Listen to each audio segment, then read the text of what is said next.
Well, look at that. Phineas just walked right on to my shoulder like a little pirate man. Good afternoon, everybody. We skipped yesterday, so I missed a few of you. Hey, Kestrel, I missed all of you. Most, most of you. Hey, Vicky C. Hey, Geoplanet Jane. Mods, thank you for being here. Hey, Puka Vista Lady O. West Coast Fancy Nancy, are you here for the whole show? You still got family in town. Hey, Pat Jonas.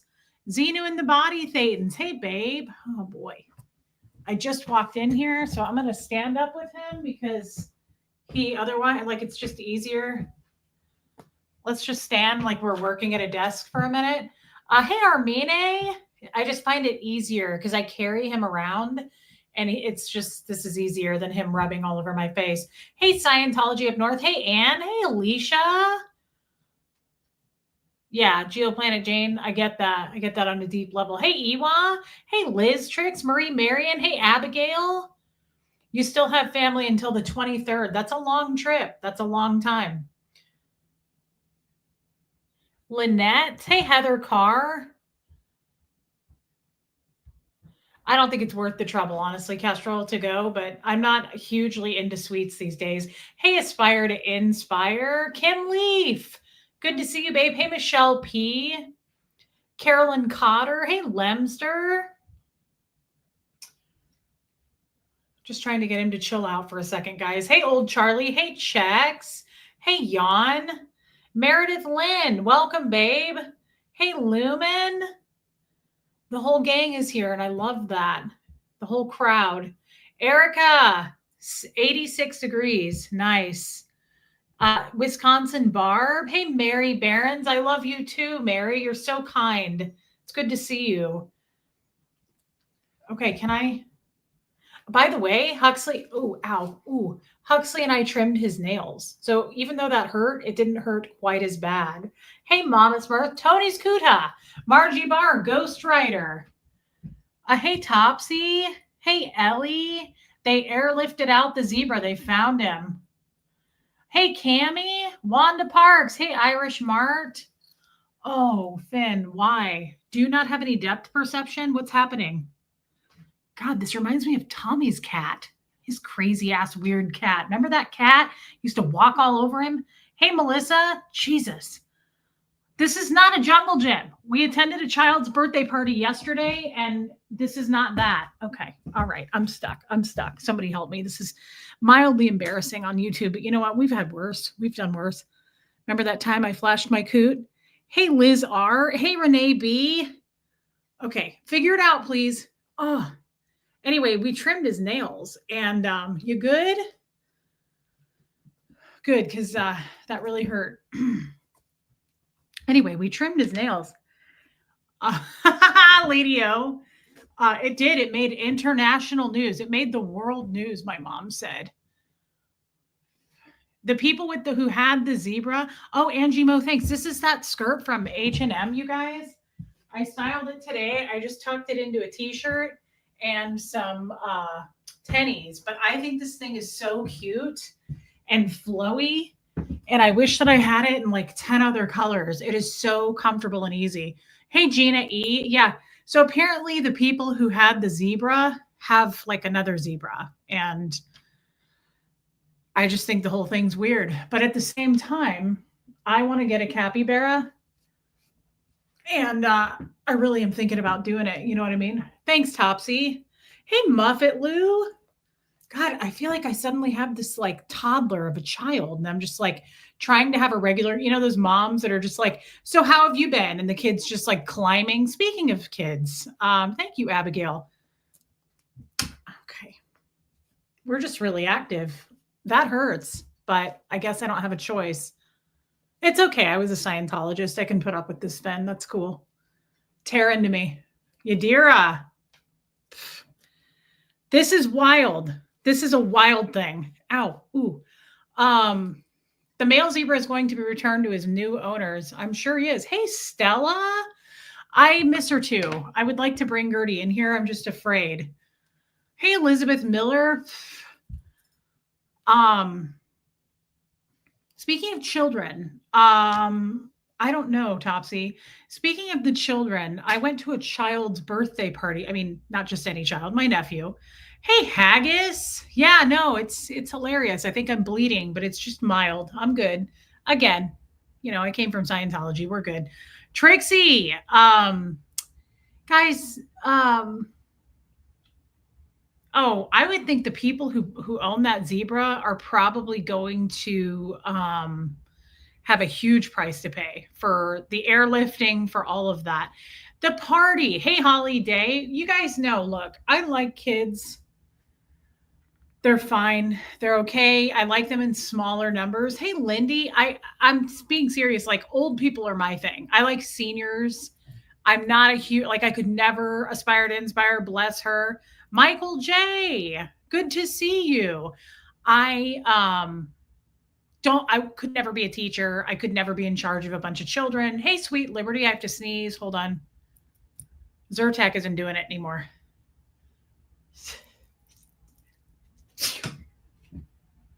I'm looking at you, Fenny. Yeah, child's birthday party. That'll make your ovaries shrink up and fall out. They did. Yeah, I lost my fallopian tubes at the party. Hey, Heather Landau. Hey, Andy Flowers. Thank you. Yeah, my whole entire, like, ovaries, uterus, and fallopians were like, they just dried up like a bucket of sand and fell out. Yeah, Michelle P. So what's going on these days with the children? I don't mind, like I said, I don't mind like one kid, two kids. We're not doing more than two kids, right? So this was a large party of children. Hey, Lori Lee, what's going on? What's going on? I mean, I want answers and I expect them. Hey, Don Clark, what's happening? What are we doing with kids? Hey, Angel K, you know what I mean. Don't try to get out of it, okay? Don't try to pretend like you don't know what I mean. What what are we now? This is probably really solid coming from somebody like me because my kid's name is Huxley, right? Like, it's different. He's the only person in his yeah, Sephora needs to pay me as an influencer. Geoplanet Jane, you couldn't be more right. Give him a call. Huxley is a different name. He's the only one in his class every year. Now, the only difference here is it's not too weird. And you know what I mean? It's not like too out there. Huxley. Every once in a while, people will be like, what? Like, I had a doctor I worked for and he called him Hoxley, Hoxley. And I was like, it's not Hoxley. Who in their right, stupid ass mind would name their kid Hoxley? That's dumb, right? But what's going on with names? What are we doing? What are we doing? I mean, I want answers. Hey, Ladybug Melissa, I want results here. So I need to know, like, do you know how hard it was for me to keep a straight face yesterday at this party? First of all, I'm the only one there without a kid, right? Huxley didn't go. He was like, I don't want to be around all those sick ass kids. I'm not getting malaria. By the way, one of them was named Malaria. Hey, Mayor, who names their children? Who's in charge of naming humans these days? I'm not kidding. I met so many kids yesterday. They were like, this is, hey, Jojo, hey, Martin. People literally were like, this is Ballard, and this is Cokerton, and this is his brother Cauldron, and this is her sister Lupus. I was like, Lupus? As in rheumatoid? What's going on? Why are we naming kids? Like, I'm not kidding. I feel like one of them said that. She was like, malaria, get over here, malaria. I was like, isn't that food poisoning? I mean, maybe it's a sick joke that I'm not a part of. Hey, Peggy Collins, Marissa Martin. Yeah, hey, love it. I'm not comfortable. I'm not comfortable with any of it. Bedford? No. That's a street in Omaha. My dad had a rental house on Bedford. What's going on with Lupus and her brother Cauldron? They were like, literally, they were like, Cokerton, you can't have snacks in the ball pen, Cokerton. I was like, that's a heavy ass name for someone who's going to grow up and not amount to. I mean, I'm sorry, I'm realistic, right? George Carlin said it. Kids are just like any other group of people, right? A few winners, a whole lot of losers. I don't feel like now, again, I feel like a little bit shitty because here's me being like, "Hey, Huxley," but he doesn't count because he's cool and he's not a part of this generation. What's going on with Lupus and Cauldron? Banjo, Banjo, come over here, Wings. Cokerton, Cokerton, maybe it was Cokington. I don't know. It sounded like an eye surgery center, like doctors Cokerton and Lupus. It's weird. It's weird. CoQ10. That's probably more what it was. Thanks, Mayor. Yeah, there we go. West Coast Fancy Nancy. Thank you for being more on my pace. Your great niece is named Andromeda. They call her Drami. I'm just going to say it for you because you can't say it, right? Because it's your niece. No, I don't like that. Drami? Okay, well, we're women. Do you want to be called Drami? Hi, I'm Drami. You mean you're a downer? Like that sounds like downer. Hi, I'm Drami. It just sounds awful. I'm so sorry. But if any Ballard, come here, Ballard. I wouldn't name an animal that. Cauldron? Isn't that like witch's brew? I could ask my mom. Syphilis? Yeah, Charlotte. It was weird. A girl named Rebel. Well, that's a famous person, Rebel Wilson. We've heard that name before. I mean, I wouldn't name my kid that, but that's a little more like understandable. Lincoln is not the worst. Lincoln's kind of an older name, I think, Marissa Martin. That's not like, to me, that's Dramamine. Yeah, Dramamine, Cauldron, Ballard, Cokington, Cokerton the third. I don't know. I was like, is this his first name? You want me to call this 2-year-old Mr. Cokerton? Like, or is this a last name? Like, are we doing this? What's happening? I just, yeah, I thought you were going to say my son's name is Lipton. Does anyone ever call you anything other than Reese besides me? Not really, Martin. No. I mean, every job I've ever had, people would be like, I'm going to call you Reese's Pieces. And I would go, oh, clever. Oh my God. Look at you with all your original thoughts and shit. That's original. You don't want to tear people down, right? They're already introverted in their minds. You don't want, like, give them a boost, right? I know what I just said was not boosting people by making fun of names, but in real life, when someone says something really cheesy, you just have to be like, look at you. You're on fire. Come on. Excuse me? Had a set of twins in my school. Parents named both girls Judy. Mom referred to them as Judy 1 and Judy 2. Hey, Georgia. That seems unlikely. Are you sure that's true? Nobody calls me anything else but Martin either. Yeah, Martin's a solid name. Names are important, guys. Like the next guy that I go to Pound Town with, if his name is something like really, if it's Cokerton the third, like I'm probably just going to be like, Harry Wolf. That's kind of cool. You're about to see, I'm contradicting myself. You're about to make fun of me. When Michael and I talked about having another child, which I didn't want to do, like for obvious reasons, I was like, one day I'm going to need a career with this thing and I need it to be tight, like camel toe, like this. When you put a leather legging on a camel toe and it goes similar to like just vacuuming, sealing, like you would, like putting the shredded cheese, and then you put the shredded cheese back in the drawer, but you close it real tight and it goes. I was like, one day I'm going to need this thing for my financial stability, and I'm going to need it for a career. Just I'm going to want that thing to be nice and tight. So we didn't do it, right? But I thought, hey, Sassy, I thought about, I don't either, Meredith Lynn. I'm really uncomfortable for that kid, right? Hey, Joanne Hawley. When we talked about having another kid, if I had names picked out, though, I was like, if this happens, if we ever have sex again, I had my boy name. See, I'm making fun. Hey, Cliff Ann. Hey, Miss Sassafras, I'm making fun right now of Cokerton, Cauldron, Ballard, and Lupus, right? But my boy name was going to be Wolf. I really like the name Wolf. I don't know why. It's weird because it's not popular. You don't ever hear it. Like, I've never heard of Huxley having a classmate named Wolf. I just think it's a cool boy's name. And hey, Aileen, that's pretty cool, honestly, Dawn. Um, I think, how would I feel if that were my name? And I remember thinking Huxley, and I was like, I love that name. I love that name if I'm a Andy Flowers. Yes, I love that name. Wolfgang. Yeah, I was going to name him Wolfgang, but call him Wolf.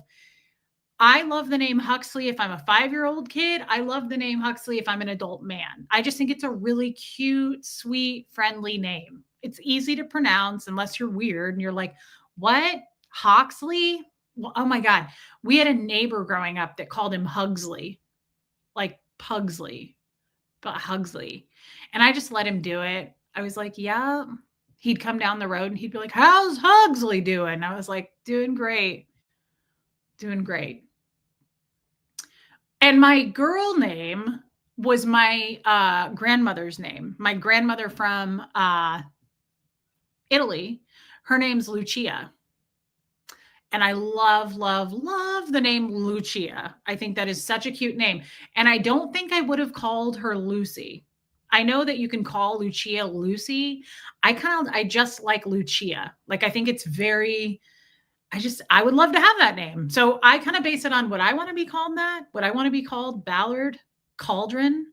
Hey, Honey Lou, Lupus. Come on. I don't think so. A Brucey. Her dad's name is Bruce. Brucey for a girl. I mean, I don't hate that. You know what else I like for a girl? Charlie. I think Charlie is a really cute name for a boy or a girl. I just think that's a cute name. But yeah, Wolf. It was going to be Wolfgang, but call him Wolf, and Lucia. And if I wasn't so selfish and didn't dislike children so much, I would have had more. Like, if motherhood was my strong suit, I obviously would have stepped up to the plate, right? But it's not, and I'm not. And yeah, I love the name Lucy. I think Lucy is adorable, but I like Lucia. I think Lucia, we have a Lucia that comes in here. Was Gwyneth Paltrow thinking of an entire fruit salad? That's a cool name, Pat Jonas. Bailey's cute. Yeah. Hey, Lisa Kelson. Tell Craig hi. Gwyneth Paltrow. What's the other kid's name? Moses. Apple and Moses. I don't know. Apple is different. I wouldn't want to be called that. I would not want my name to be Apple. Ooh, God, especially now with Apple products. I didn't think of that. I have a friend in Kansas City and her name is Alexa. And I'm like, I bet she hates that just because of the Alexa devices. I would not like that. Charlie, Riley, Bailey, and Sophie. Yeah, those are cute. Riley's cute. Bailey, I get a little, like, I feel like I've heard it too much. Sophie is really cute, but I love Charlie. Interesting, Dawn. Charlotte is a cute name. Yeah, Charlotte. I like classic names too, like the old classic names. I think the older names are cute. I think the name Ruby is adorable. I think that's really cute. I got a little tired of Lily. I feel like I knew a lot of people that named their kid Lily for like the longest time. And it's a pretty name, but I heard it way too much. I don't know if you guys know this. Huxley's name was going to be Henry, which I still love. The whole 9 months I was going to name him Henry. But I wasn't loving that because I like Henry. And Doug, his creepy grandfather, he would always say to push my buttons because he didn't like the name Henry. And so whenever we were together and I was pregnant, he'd be like, I can't wait to meet Hank. Now, Hank is not a terrible name. Huxley had a Hank in his kindergarten class, and he was so cute, and he had glasses, and the glasses were like too big for his face, and he was so cute. But I didn't want to call him Hank. It's just like Lucia, but calling her Lucy. Kaz, that's very kind of you to say. Kaz says, you do yourself a disservice, Reese. You're a wonderful mother. Hux has turned into an incredible young man, and that's down to you in spite of your messed up childhood. Thank you. And most of your adulthood. Thank you, Kaz. That's a nice thing to say. I agree. And the reason, too, I'm glad we didn't go with I love the name Mary. Again, that's a classic. Hey, shards of words. I'm what was I just saying? Hank and Lucia. Like, I don't mind Hank, but his name was going to be Henry. Oh, I know what I was going to say. He was in the NICU. Huxley was in the NICU the first couple of weeks.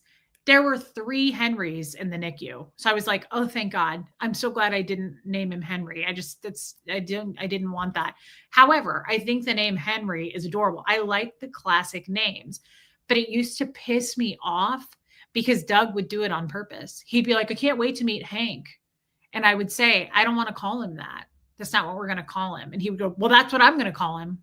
Doug was one of the most asshole Scientologists, like just really, really pushed your buttons intentionally. Now, a lot of Scientologists do that, but he would get the Cheshire cat grin. A lot of them do that when they know they've gotten to you. I mean, I still will do that sometimes if I know that I'm using my Scientology tactics, right? Hey, DNV, I would say, he'd go, "I can't wait to meet Hank." And it would piss me off. And he knew it because I made it very clear. I would say, "I don't want to call him Hank. That's not what we're going to call him. Hey, teacher nurse, we're going to call him Henry." And Brenda would be sitting there and say nothing. And he'd go, "Well, I'm going to call him Hank because that's what I want to call him." And I would go, "Right, but I don't want to call him that." And he believes Huxley is his father, right? Reincarnated. Doug believes, I was going to say to this day, probably still, that Huxley is Doug's father. So he would say, "Well, I'm going to call him Hank."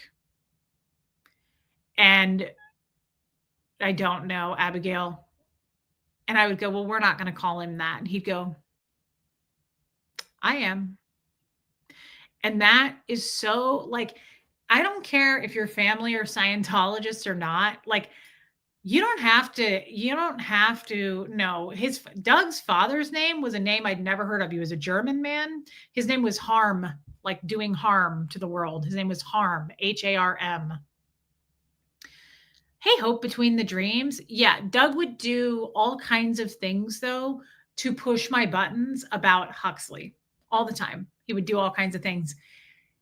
And Brenda would sit by afraid of him because he was the patriarch of the family and he was very, very pushy and pushed your buttons, but also just like what I say goes.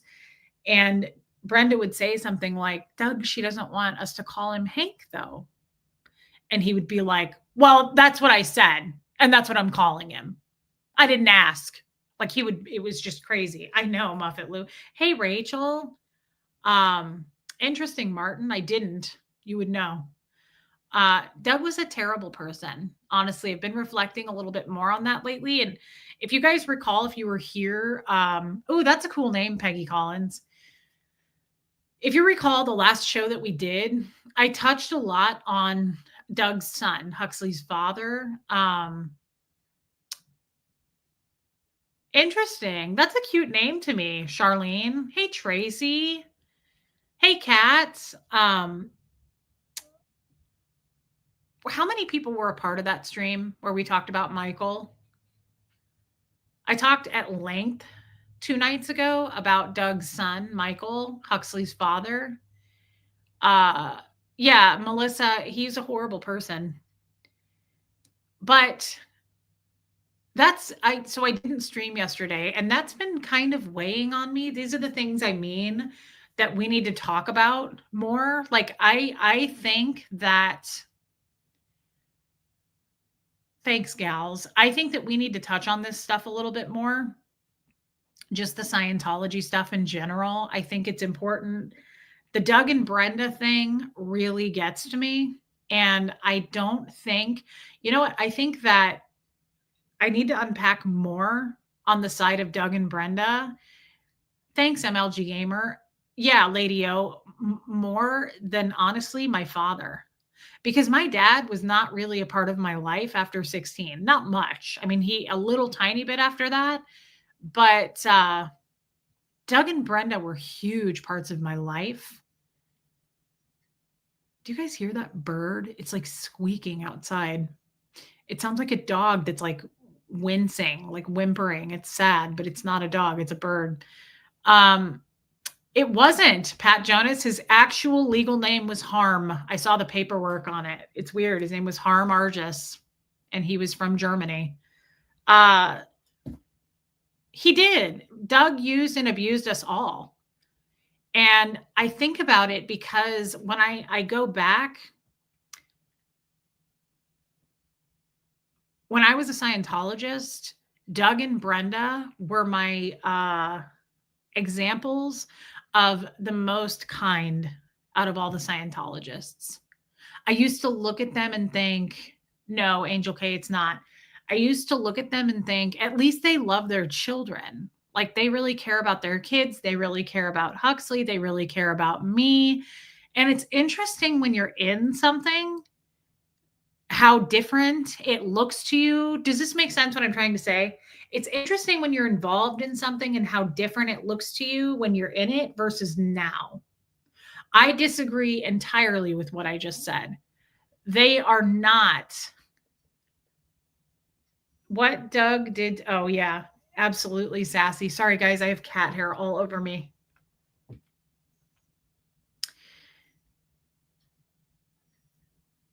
Now that I'm outside of it, Doug and Brenda were some of the most deeply manipulative. I hate to say this. I mean it though. Hey, Nicole Hazelmiller, I think there was so many like streaks of evil to those guys. And most people that know them right now, if anybody was on here and watching, they'd go, "You're insane. They're the kindest people ever." They're not. They are poison in a really attractive glass. Do you ever meet people like that where almost everyone you know that knows them says, like, he's the nicest. They're the nicest people, but they're so nice. And they're not. And you know they're not. You know they're like evil underneath it.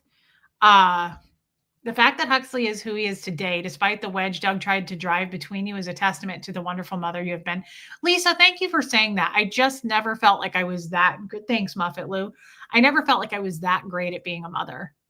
There's so many things I need to unpack there with myself, and I'm happy to do it here too. Nothing's off the table, and I'm not ashamed to admit to that because, hey, Bumblebee, so many people put like so it's so common. It's something we all have in common, I think, in as humans, that we worry about how we parented our kids, or we hope that we did a good job. And I'm not done, right? He's 15, but I do feel like my Scientology life, right, has shaped who I was as a parent. And there are actually, I took Huxley to lunch today and we talked about this. I said, I don't, it was sad. I said, I don't feel like I've been a very good mother to you. And I can't remember how it came up, but I just said, I don't feel like I'm not that impressed with my parenting skills now that I look back on them. And you know what he said? It was such a, his answer, his response said everything to me. We were in a booth and he looked at me and he goes, "Do you say that because of the hate?" He said, "Are you letting the hate get to you? Is that why you're saying that?" Hey, Don Davies. Bye, Jojo. Love you, girl. And I said, "No." And he goes, "Then why are you saying that?" So it tells me everything. Like, I really appreciated his response there. That tells me a lot that he's like, "Are you saying that because of all the hate?" Because he doesn't obviously feel that way. Hey, Kendra. Oh, Kendra, you didn't. Okay, wait. Reese, I must stress to you that I went to school and graduated. I can't answer those trivia questions either. Well, thanks for admitting that, girl. But that doesn't mean we don't have other gifts. That doesn't mean we don't shine in other areas, right? But thanks for saying that. There's nothing wrong with that. Um, yeah, Lumen. And I said, no, that's not why. I said, I don't care what. And then we talked about that. And I said, Huxley, one of the most important things, hey, Cheryl Roberts, one of the most, and I'll tell you guys this right now. If I've learned anything coming out of Scientology and thrust it into the YouTube world, right? Like just yeah, thanks, Abigail. Like I went from my Scientology life to being on YouTube. Hey, Lisa Binding, which was my choice. I'm not like sitting here going, it was, I was forced to do this. But if I've learned anything, like in this moment in time, my biggest lesson that I've learned is, and this is more, no, this isn't more in the outside world. This is in both worlds. This is in the Scientology world and in the outside world. It does not matter. Please hear what I'm about to say. And I'm a nobody, okay? But I'm just telling you like a huge lesson I've learned. It doesn't matter ever what other people think. It just doesn't matter. And I don't mean that in a disrespectful way. Like, I don't care what you think. I don't mean it like that. I mean,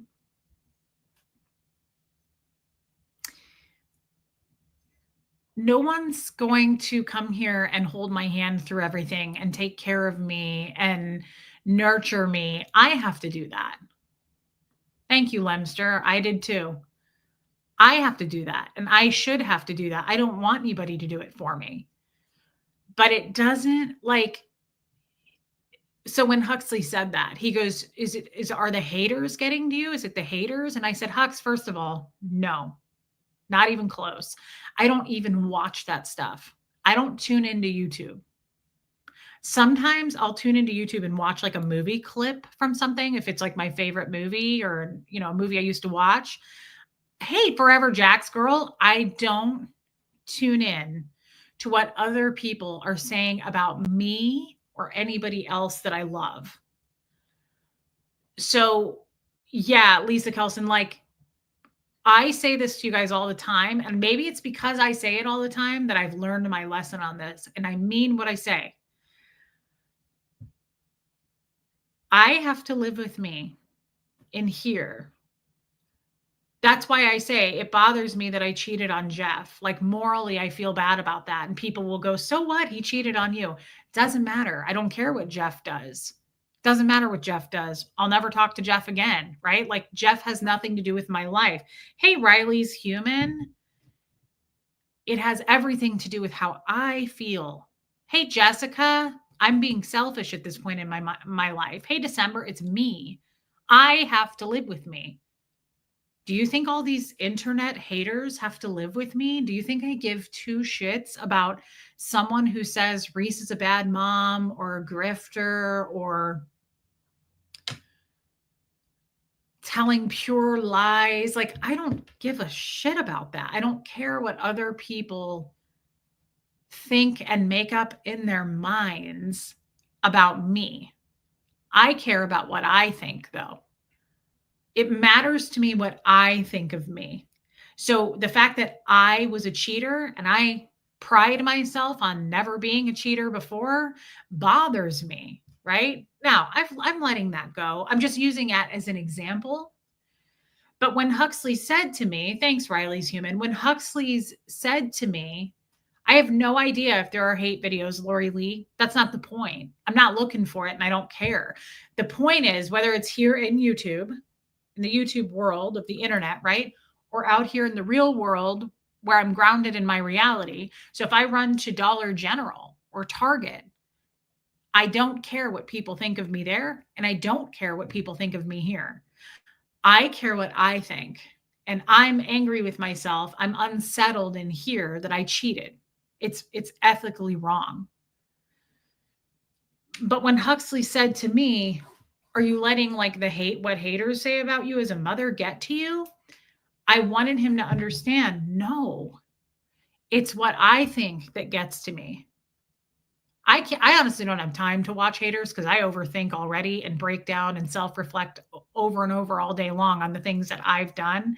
I have way too much catching up to do. I've been out of Scientology for 2 years, and I feel like every single day I learn something new about the human race where I'm like, what? That's a thing? That's proper etiquette? That's a tradition out here? I had no idea. Like my kid and I had our first Thanksgiving, right? Like I'm too busy trying to catch up for all the lost time and all the make new memories, new traditions, separate from the family I lost and make, get new friends, new family. Like that's what it's about. And I just have this weird, what would you premonition? Like, hey, D, I have this weird idea. Like, I'm going to be 41 a month from yesterday. My birthday is July 8th. Today is June 9th. Hey, malevolent queen, I have a lot of catching up to do, and I'm not 25, right? Like, hey, Katie did it. Does that make sense? I get it. 40 is young, but at the same time, it's young to be just starting being on my own, just starting on what kind of man I might want to date one day, just starting on learning who I am, respecting myself, creating boundaries for the, hey, happy early birthday, Don Clark, creating boundaries for, I've never had boundaries. Hey, no one, do you know how good it feels to have the freedom to set a boundary and say to someone, I don't have to give you an answer to that. I've never in my world ever, not really yet, Puka Vista. I mean, I have like big goals as far as like where I want the channel to go. Hey, Antonia Wyatt. But every day, girl, here's hoping, right? Like I set goals every day and I definitely wake up every day and think of the things I'm grateful for. I try to start fresh with stuff like that, but I have all kinds of new routines new ways of talking to myself. Every day in Scientology, I was like, you're not good enough. I have to go work on my ethics program. I've been stuck on this repair program for 2 years. I'm nowhere I need to be on the bridge. I haven't been able to put any money toward my account. I'm ugly. I'm super overweight. I have diabetes. How did I pull that in? Right? Like you blame yourself for everything. And you can't say to anyone, never once in Scientology could you ever say, I don't have to tell you that. I'm not going to answer that.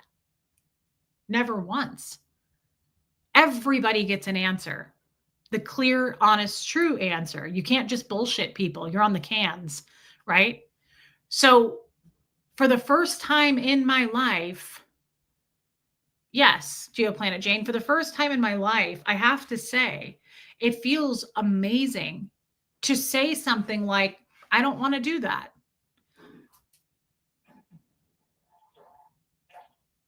Okay, so it sounds like he just pooped liquid again, I think. I'm going to have to go check that. I'm going to have to call the vet. For the first time in my life, right? Like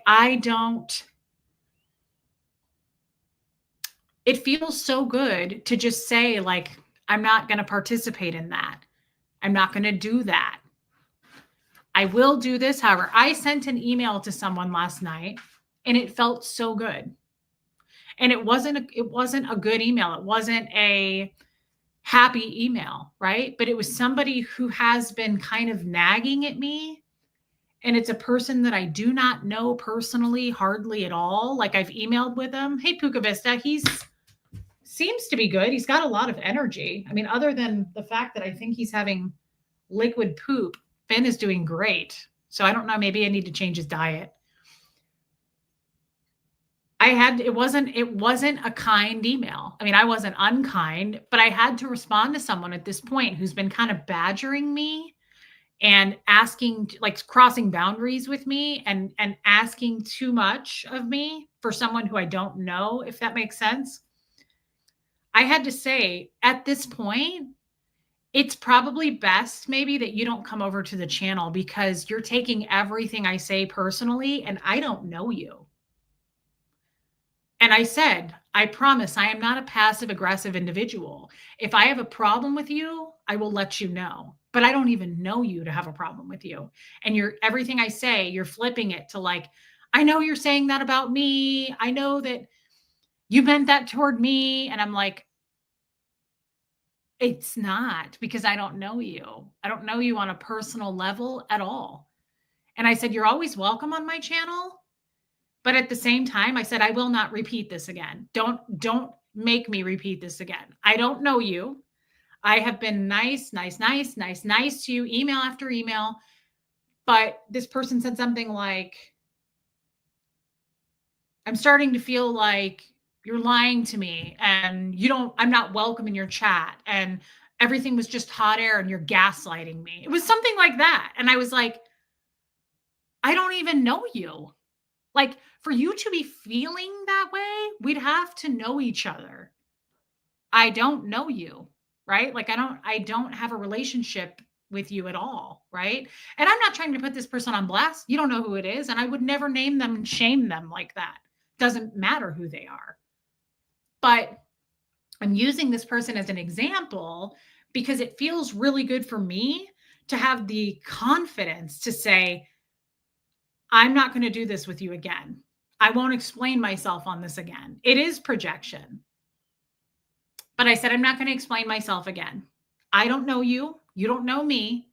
Therefore, if I have a problem with you, I'll let you know. But like the things that you say that I'm saying that I'm somehow like gaslighting you, like you're not, I'm sorry, but you're not important enough to me for me to come and do a show and make it poke at you all about you without naming you. That's a weird thing to do. Now I may be highlighting the topic right now about this person because we're talking about an email, but I'm not going to take a total stranger. I mean, that's what the haters do, quite frankly. Haters who've never met me do shows about me, but at least they name me and they say what a terrible mother I specifically am and they name my child. Like they don't beat around the bush. And I don't do that. So it was just strange. It was strange. But the point is, I don't even care. None of that matters. The point is, what matters is I am feeling a shift for me because happy birthday to your son, D. Uh, we feel like we know you, Reese. Bullying is never okay. Have boundaries is a good idea. You do know me, Lindy, and that's sometimes the problem. I said this to a friend today. That is sometimes the problem with being a content creator, especially one like me, where I make friends with everybody. This person probably, thanks, Mary. Love you, girl. Have a nice nap. This person probably did what a lot of people do. And this happened early on in my channel. Um, People feel like they really know me, and they do because I share so much. Remember, though, I don't share everything. I share with you what I want to share with you. I come on 2 hours a day and I spend 2 hours a day with you. That doesn't mean that I'm going to be able to answer every single email. Like I have to draw boundaries there. So I will also have people be like, I messaged you and you didn't answer me, so you must not like me. And I'm like, see, this has become an unhealthy relationship because it's not that. Has nothing to do with you. Like you're taking it too personally. I have 9,000 emails at this point. Between Messenger and Gmail, I have about 9,000. I can't keep up. I do probably like anytime I'm somewhere, if I'm in a waiting room, if I'm sitting there, hey, dude, that's anthropology. Hey, that's anthropology, my friend. You're going to have to take that elsewhere. Thank you, though. And I'm not trying to sound like a bitch here. Jojo, what are you still doing here? I'm not trying to sound mean, but like I have to draw a boundary. If you don't understand that I'm just behind, I try to answer as many as I can. If I wake up at 4 in the morning and I can't go back to sleep, I'm like, let me get over to Messenger and I'll answer 15 to 20 messages. The next night, if I wake up at 4 in the morning and I can't go back to sleep, I go over to Gmail and I answer 15 to 20 emails. Like I try to catch up as much as I can, but I don't tear myself down about it anymore. Thank you, Lindy. Right? I don't tear myself down. It's not personal. And so some people feel like they know me because you do know me, but you have to keep in mind, I don't know you unless I know you. It's that simple. Like, unless we've had outside conversations, but there are some people I've never spoken to outside of YouTube.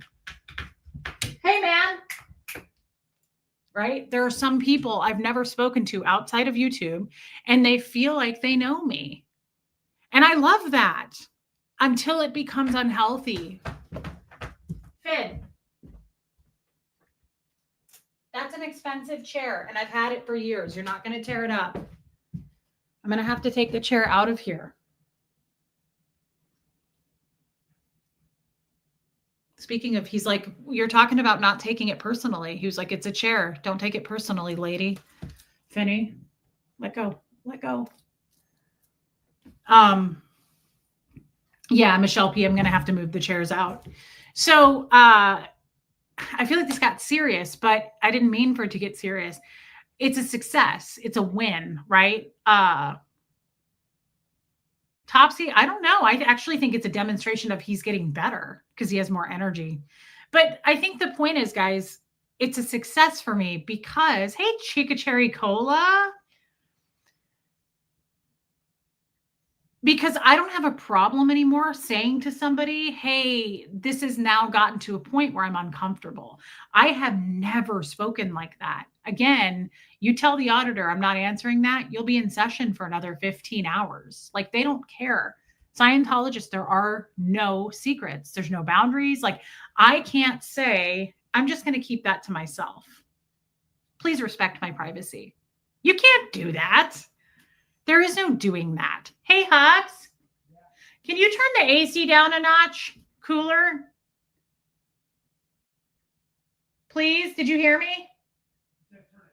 No, turn it down cooler, please. Thank you.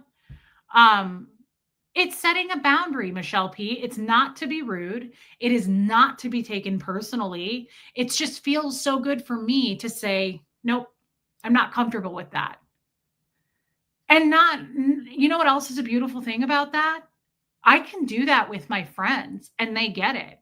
Like, I used to think it was such a bad thing to say no or to say I'm not comfortable with that. Like, I was afraid I'd hurt someone's feelings. There are ways to carry that communication in a very loving manner.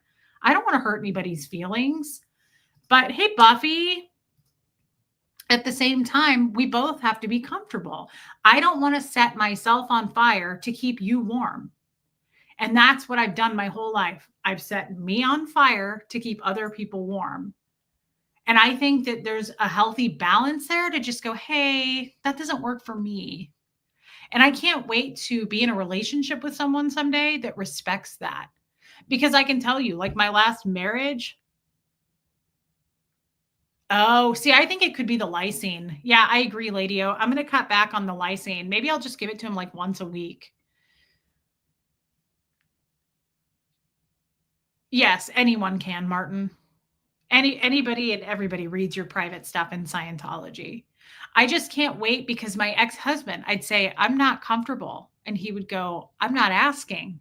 You don't have a choice. I don't know if you guys remember, he would wake me up, and I am a sexual individual. And he would wake me up to have sex with me.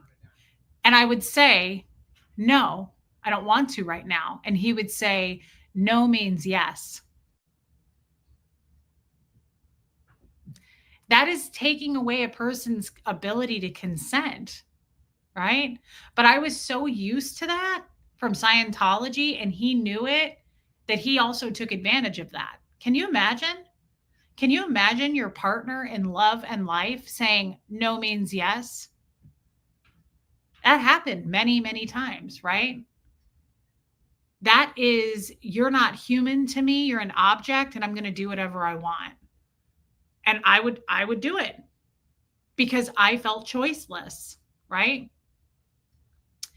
Amy, hey girl, none of us has a right to demand anything of you. We all have to remember you are just a person and you can't do it all. I love you too, Amy, and thanks for pointing that out. It's not to be bitchy.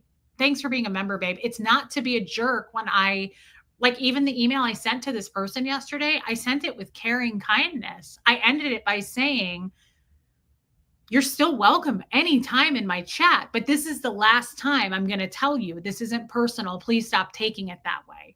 Like I had to be a little bit more firm. I was like, this is no longer, like, I'm not going to repeat myself with you about this. So it just feels good, right? Hey, Michelle Asbel, I totally get what you're saying. You are human, and to be human is to be flawed and make mistakes. You just have to give yourself grace and learn and move forward. That is what it takes to learn and grow. You are blooming. I love you. Thank you, babe. And it's true. I had a long conversation with someone about this today. Don't do it, dude. Hey, Finn. Don't be tearing up that chair, boy. Thank you so much for your super chat.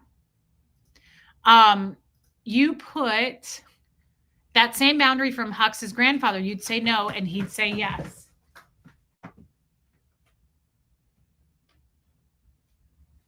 Nope. I need to get you a scratching post. Um, that's exactly right. Okay.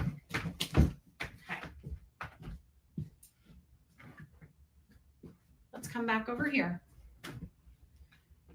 Maybe I need to put a towel or something over that for now. Yeah, I know, Kestrel. This is such a good point. And so for the first time in my life, I'm looking back on this stuff like this, right? So you put that same boundary from Hux's grandfather and you'd say no and he'd say yes, just like Jeff. Yes. I tend to be around men who I say no and they say yes, right? Phineas, you're starting to be a bit of a rebel. I've been called when I carry him around the house, I go, hey, Katie. I call him Finny Bun Buns. And I need you guys to know it because it's so cute and he loves it.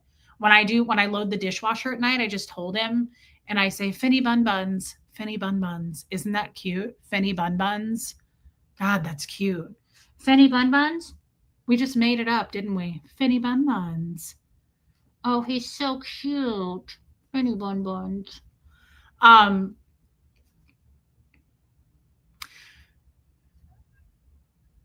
That's not a bad idea. Hey, pepperoni nips, welcome in, babe. I just have to say that. Guys, this is a very important. I know we're not laughing a lot tonight, but this is a really important topic. Hey, Sierra Terry. Making a man or a woman doesn't matter the gender. Making a person feel choiceless, first of all, that's just gross, right? It's gross to do that to a person. I don't do that to my own child.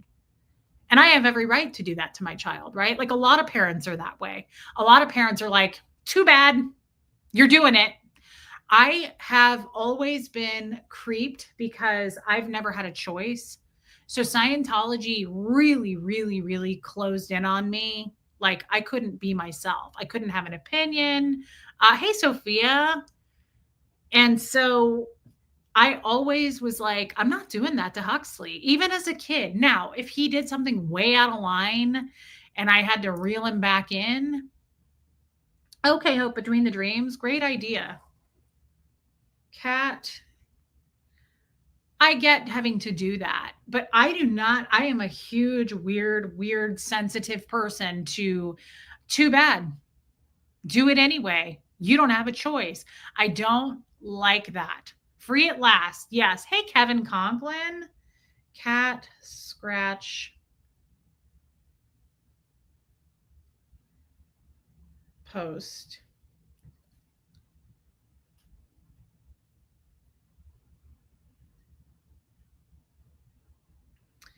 I'm going to do the cardboard one, but I'm also going to do.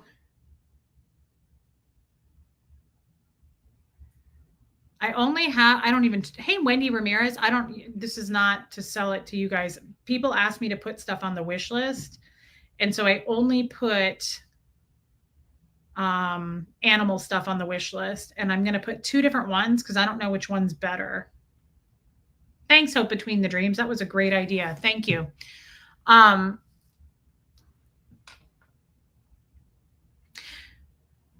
you remember what my therapist and I talked about?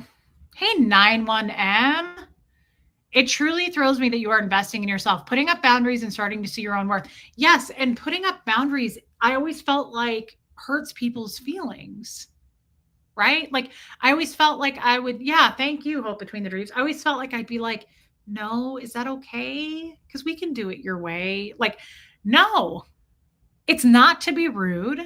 You can do it with a smile on your face and just go, no, that's not going to work. We'll have to kind of come up with something else that works for the 2 of us or all of us or whatever, right? So, what did my therapist and I talk about? Because this also makes me think of it.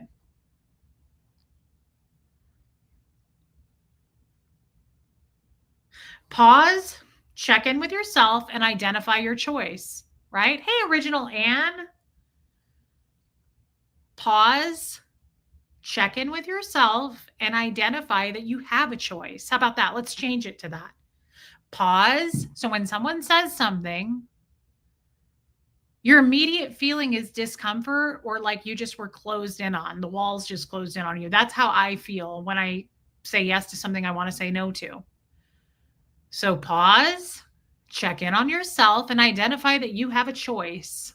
And that is something I'd love to push to all men and women everywhere because it's not just cults, it's abusive relationships, boyfriends, girlfriends, husbands, wives, boss, employee, brothers, sisters, I don't care. Best friends. People will take advantage if they know they can. I'm a perfect example of that. Thank you, Anne. I am a perfect example of that. If people know they can control you, you are screwed. That's the equivalent to you've handed over your power. When Jeff said to me, no means yes, that's me handing over my power. When he would say, you don't have a choice, I'm not asking. That's handing over your power. When someone says, we're going to go do this, you're coming along. And you just go, okay, I don't remember being included. I don't really want to go, but I guess. Like, that's how I lived my life. I don't want to hurt anybody's feelings. I don't want to step on anybody's toes, right? Yes, Aileen, that's the future. I really have high hopes for the future generations. There's a lot of things. I don't follow the news, I don't follow a lot. But you know what I like? There's something about these younger crowd. I don't like younger people typically, but there's a couple of things that I respect about younger people these days. And one of them is huge to me that not everybody's getting married and having kids. I'm not against marriage and I'm not against having kids, but I am against doing things that you feel like you have to do because society says you should, or your parents say you should, or your sister has 4 kids, so you have to do it. Any kind of pressure like that. I think it is so badass when women don't get married or they don't have kids, or God forbid, they put themselves first and go, nope, I want this career where I travel all the time, and that's not convenient for me to have a husband and children. I'm not going to give up that to a husband and kids. Now, if you want to get married and have kids, great. I don't give a shit either way. But I think my point is, I like that people are pausing, taking a step back and looking at what I can't seem to get these 3 things together. Pause, check in with yourself, and identify that you have a choice on the matter. That's all I want people to do. If I could go back, people say that. If you could go back and say this to your younger self, if I could go way back to the beginning, I'm not going to talk too much about this because I was interviewed. Remember, I was interviewed a couple weeks ago, and she said to me, if you could go back and tell that little girl in the kitchen, like when your dad would leave $100 on the table and leave for a week, what would you say to yourself when you're sitting there alone for days on end by yourself as a 7, 8-year-old kid? And I started bawling. I cried through a lot of this interview. And I said, first of all, I would say that the pause thing. But I said something like,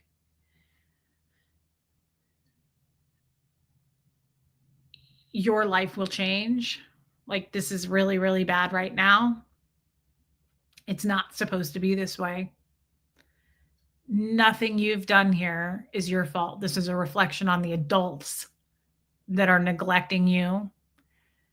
And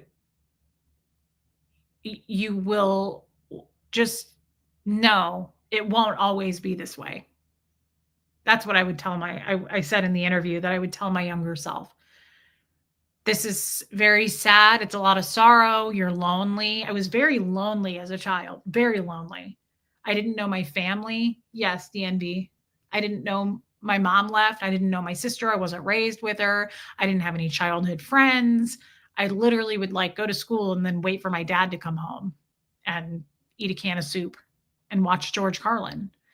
And it was lonely. And I learned a lot from it. But one thing I did not learn was having a voice and speaking up for myself, having a choice. Forget the voice. They kind of go hand in hand, right? Having a choice is having a voice. They kind of coincide with each other. But I would tell myself, if I could go back, I would say, you're going to have to hang in there because things will change one day. You will step out into the light. You will be able to think for yourself. You will be able to question things. You will have self respect. You will think that you're beautiful.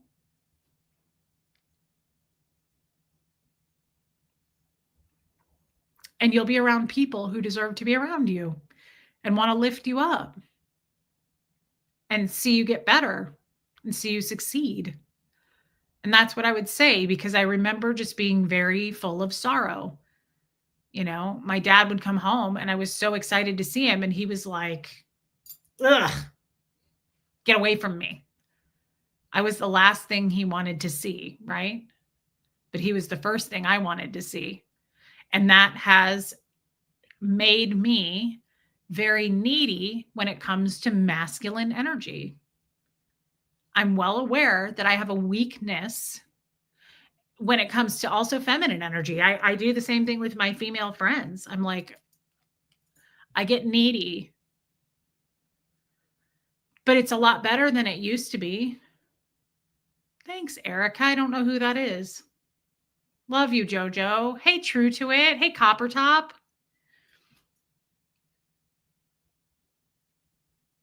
I said this to Huxley today. Yeah. Well, 91M, do you remember that thing I read that said something about there's only two people? Oh, God, it was so good. Now I can't remember the entirety of it. There's only two people you need to worry about impressing, or not. I think it was impressing. Yes, it was. Wasn't it impressing? There's two people you have to worry about, like meeting expectations. Hey, Michael Malloy, there's two people. Do you guys remember this? It's not your mom. It's not your dad. It's not your kids. It's not your spouse. There's two people that you have to worry about who care, what matters to them. And it's your 7-year-old self and your 90-year-old self. And if those two people, yeah, Rachel, if those two people are proud of you, that's all that matters. I love that because it's true. Huxley can tell me all day long, like, you're a good mom. You are a good mom. I appreciate that. And what matters is what he thinks, for sure, in the mom department. Hey, Linda Garden Lady. But I don't feel solid on that yet. I've got some work to do in the mom department. There are some things that I felt like I was lacking and I didn't do as well as I could have. And I can't go back and change that, but he is still a child and I can do my best now. But to be totally open and honest with you guys, I was a lot like a Scientologist parenting my kid. And what I mean by that is I was not super, super, super in his space all day. I think they call that like a helicopter parent. I've always been behind him saying, I'm here if you need me, but I have not been like micro parenting my kid. And I think a lot of non-Scientologists who never knew Scientology probably have done that too. Yeah, Linda. Uh,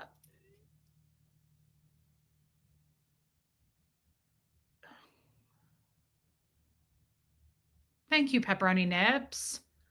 Congratulations on your new job, though. Congratulations. Hey, Jenny. I have Reese up on my TV, but I won't see the chat. I'm going to rest. Oh, well, we hope you feel better, babe. Just rest. Hey, Pamela. I'm not 100% satisfied with the job I've done as a mother. Now, I told him that today, and he was like, I disagree. I think you're a great mom. Yo, Pat Jonas, absolutely, yeah. I think that I could have probably been a little bit more warm. I feel like I was a little bit more in the cool department as a mother. Again, I was very hands off. I was not hands on. Now, does that mean I left my kid home alone with $100 on the table? Nope. Does that mean that I left for the night and was like, there's some soup? Nope. I've always cooked for him. I've always cleaned. I've always made sure that he's taken wherever he needs to go. I've always supported him in the things he's interested in.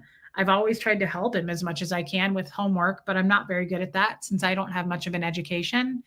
Um, I mean, I think the regular mom things I've tried, I wasn't on the PTA, I didn't socialize a lot with other people, but I always encouraged him to do sports. And here's the thing,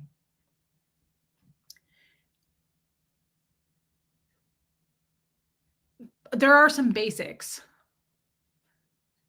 that both of my parents showed me that I would never want to participate in as a mother. Do you see what I'm saying? Yeah, old Charlie. There were things on from my mother and my father that I witnessed as parents as them parenting, that before I ever had Huxley, I was like, if I ever have kids, I'm never doing that. If I ever have kids, I'm always going to do this because they didn't do it. So, I mean, in a lot of ways, there's always a silver lining to something negative. Like, I can be grateful for my parents. I'm grateful for a lot of things in Scientology, even though Scientology is evil. There's some characteristics that I learned from Scientology that I'm grateful for, right? But like my dad never, I can't remember one time my dad said, I love you. I can't remember one time, love you, JoJo. I can't remember one time that my dad said, hey, Rhonda Frank, I'm proud of you, or hugged me. And I'm not trying to make anybody feel, oh, Reese, that's so sad. It's a fact. And I have to say, I'm grateful that he wasn't the opposite. You know what I mean? I'm grateful that my dad wasn't creepy because he had 3 daughters and touched us inappropriately or something, was like overly creepy with his daughters. He was the opposite. He didn't want to be anywhere near us. I'm grateful that that never happened to me.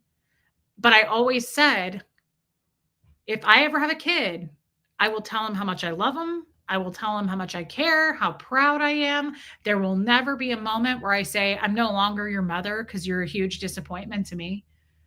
So, I mean, I've done a better job than my dad, but there are some things that I feel like I was lacking in that I wish I could go back and change. Good night, Lindy. Hey, Ellie J. I'm in lurking mode as finally returned to work yesterday after being sick for months. Oh my God. I think the fact that you question if you were a good mother demonstrates that you are a good mom. Thank you, Ellie J. I appreciate that, babe. You're always full of wisdom.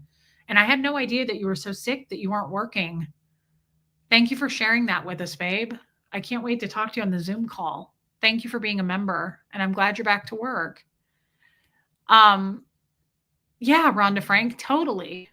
And so a lot of bad behavior can teach us how we will never be that way. Do you ever notice that? Bad behavior, I mean, this is my observation. You can take it or leave it. I've seen bad parenting, then the next person, the child of the bad parent, repeats the behavior. It's to me like having a parent that's an alcoholic. You either can get the disease of the alcoholism, right? Or you look at that and go, oh my God, I am never going to drink. Like it can go either way. So if you have a parent that treated you horribly, you may be a parent that just repeats the cycle. And I'm sure that I've repeated some traits that my father has done with me. I'm not saying I'm not like him. I'm sure I'm like him in some ways. I'm very cool, temperature cool, right? Like, and I don't freak out about much. I don't get overly reactive, whether it's something I should be like, oh, I don't do that. But I also don't do the, what the hell? Like, I don't freak out either. I'm very neutral in life about stuff. There's just not much. I think after so many thousands of hours of bull bait, and after so much abuse that you witness and screaming and yelling and writing each other up and snitch culture, I think, hey, Cassie, mods, can you post the wish list? Because I don't know how to do it. I think, Amanda,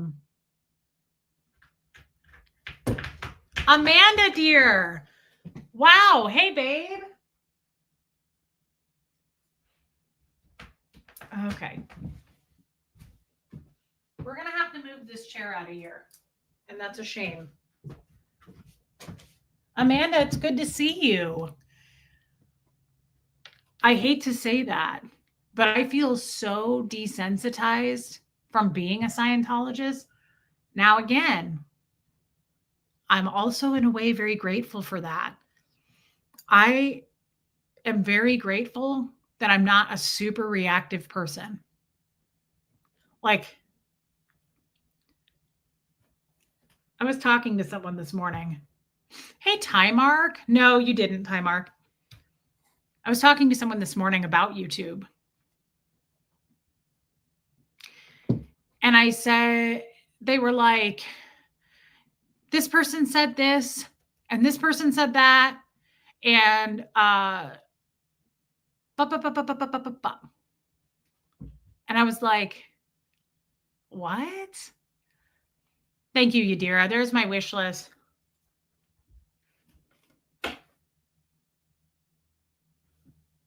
I was like, who cares? This sucks. Finn, you cannot tear up this chair, bud. Okay? We can't do it. Look at how cute he is. Ha ha! He's naked. Naked. Skinny Finny. Oh my God. You look like a little person with pants on. It's YouTube. It's the internet. It's social media. Who cares what someone with a fake name and a fake photo writes about you? Now, I know that Armenia, I'm going to have to. I know that's easier said than done. But the last thing on my list of priorities is someone coming over and saying, Reese is blah, Reese is a grifter, Reese is stealing your money. I cannot tell you how little. It means less than nothing to me. It's the internet. And I said to this person, okay, we're going to put your bet on this. Come here. There we go. Abigail bought that for him. Don't do it. Finn.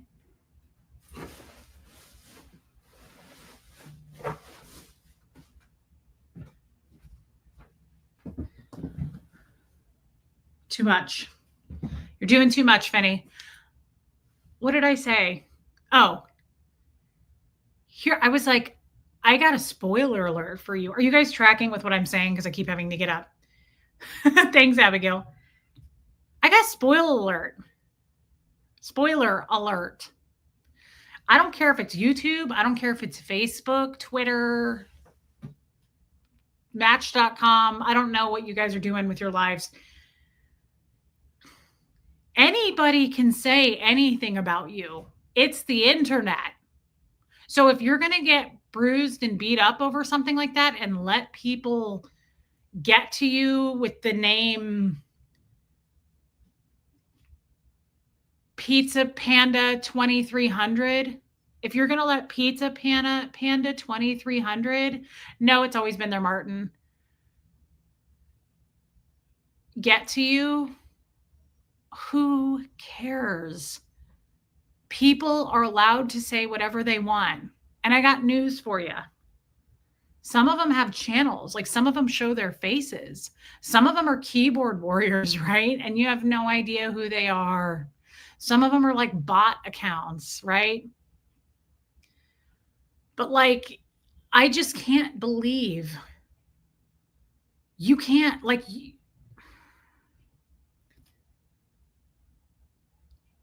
I can't believe what people put importance on. And I'm not trying to be mean here, but like, if you could see the people who are talking shit about you, you'd feel better. You'd sleep better at night. Some of the people who make hate videos about me literally look like the equivalent of a console ashtray and a Buick Skylark. Some of these people look like they have a $200 a day skull habit. Make you feel any better? Go look at some of these people. They look like Keith Richards' liver. Who gives a shit about the opinions of other people? I'm serious. Like, who cares? Who cares? I don't care what somebody says, right? I know, true to it, I really feel differently about it.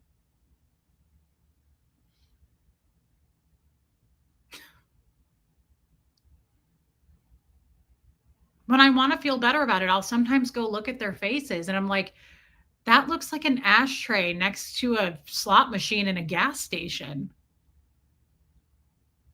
Why would I? Why? Why? Why would I have any interest in that? Why would I have any interest or value anything they say? And I'm not trying to start shit with anybody. I'm just trying to boost, right?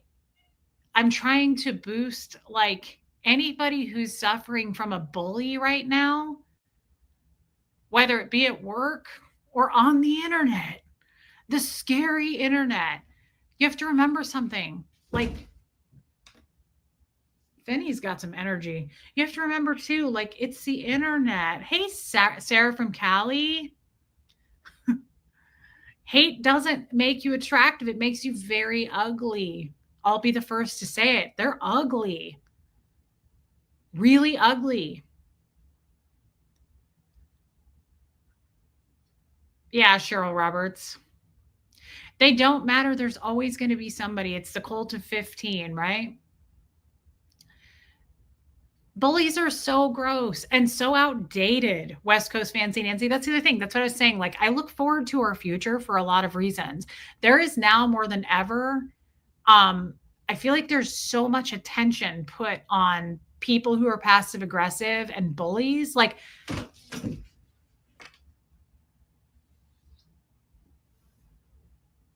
I don't know what's going on there.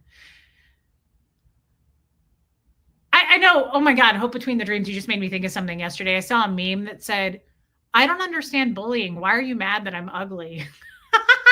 And it's true. It's like bully, like, I don't understand the concept of bullying. You're mad because I'm ugly? Like, why? Why? What does it matter to you what I look like? You want to look like a center console ashtray in a Buick Skylark and you have a $200 a day skull habit? That's not my problem. Live your life. Do it. Get out there and be somebody. Write a book about it. I love it. Hey, Anna Banana. But like, just let people do their thing too. Like, just live and let live. Go on. Dress it up. Go looking like that ashtray. We support you. Hey, Starlina, thank you. It's all right. Not everybody's hot.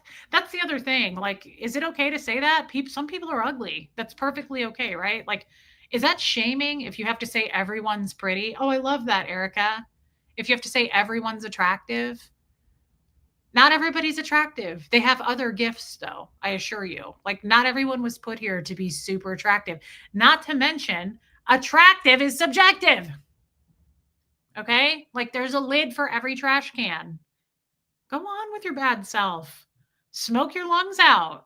Have a $200 a day skull habit. Do it. We love that. We love that for you. It looks good. I just care. I only talk to my members, Deborah. That's true. Deborah, why is your name not green? Because you're not a member and I'm talking to you. You're going to have to fix it. Happy Gilmore, Shell. I eat pieces of shit like you for breakfast, pal. You eat pieces of shit for breakfast? Shooter McGavin. I used to smoke too, Geoplanet Jane. I loved smoking. I smoked menthols. Do you worry about those hitting the level of stalking? Says Puka Vista. I've had people who stalk. Yeah, I've had to report stuff to the police. Do I worry about it? No. And that I got to be honest. Erica, I just talked to Erica, and Erica's not a member. I just want to point that out. Yeah. I don't care about a lot. And I don't mean that again, like I'm in a state of depression. I don't care about the world. I don't care about anything. I don't care about what other people are doing in their lanes. I'm never going to give a shit enough to make content on the state of someone else's life. I don't care. And that probably time mark when somebody's name is green, that means they're a member. Yeah.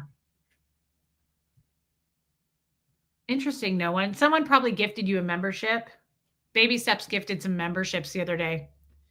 Amanda Deer is not a member, and I talked to her. That's true. Abigail just gifted 5 memberships, so some of you are going to turn green. Thank you, Abigail. That was very kind of you, babe. I love when you guys gift memberships. It's really sweet. Thank you. I never understood that. Hey, Stephanie Lind. So I was talking with a friend about this today, and I want to know if you guys agree with this, because I think this is very true. My friend was like, look at how the haters, like, and I mean haters in life, not just YouTube. Anybody who hates on you, it's usually because they're sensitive to whatever it is they're saying, and they're probably somewhat guilty of it, or it's too close to a nerve of something they're doing. So instead they misdirect and attack you for it. So for instance, I cheated on Jeff. There are other people who, oh, Erica, that's so kind. You got a membership from Abigail. Thanks, Abigail. There are people who try to make fun of me or make me feel bad or shame me, right, for cheating on Jeff when they have had affairs in their lives. But it's just easier to point the finger, of course, right? But what's interesting to me is, Rhonda Frank, that's true. What's interesting to me is if they just tried the accountability thing, like self-reflecting, it feels so good. It actually puts you in control. I found this out recently, and I want you to tell me, yeah, they deflect. I want you to tell me if you think this is true. I think it was a reel I watched. Responsible, he said, was response able. When you are taking responsibility for something, it puts you back in the driver's seat. When you're sitting here going, I didn't do it. I didn't do anything. It's all you. It's all them. It's all her. It's all my ex-wife. It's all my boss. It's every boss I've ever had. That's why I have a string of jobs on my resume. Every other year I have to get a new job because I've just had a bad boss every time. When you take no accountability for the things that you may be flawed in, and that's okay, by the way.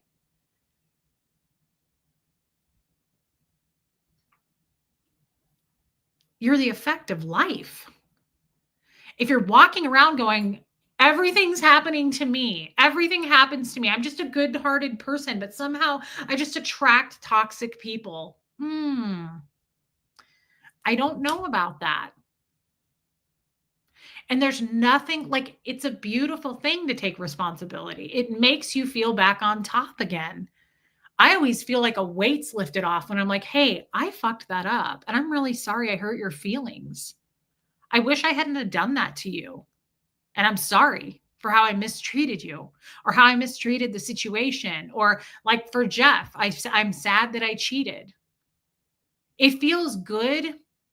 That's a great example to go, let's pretend I go, well, I would have cheated on Jeff over and over and over again. I'd do it again. He cheated on me. F that dude. He's a cheater. He deserved what he got.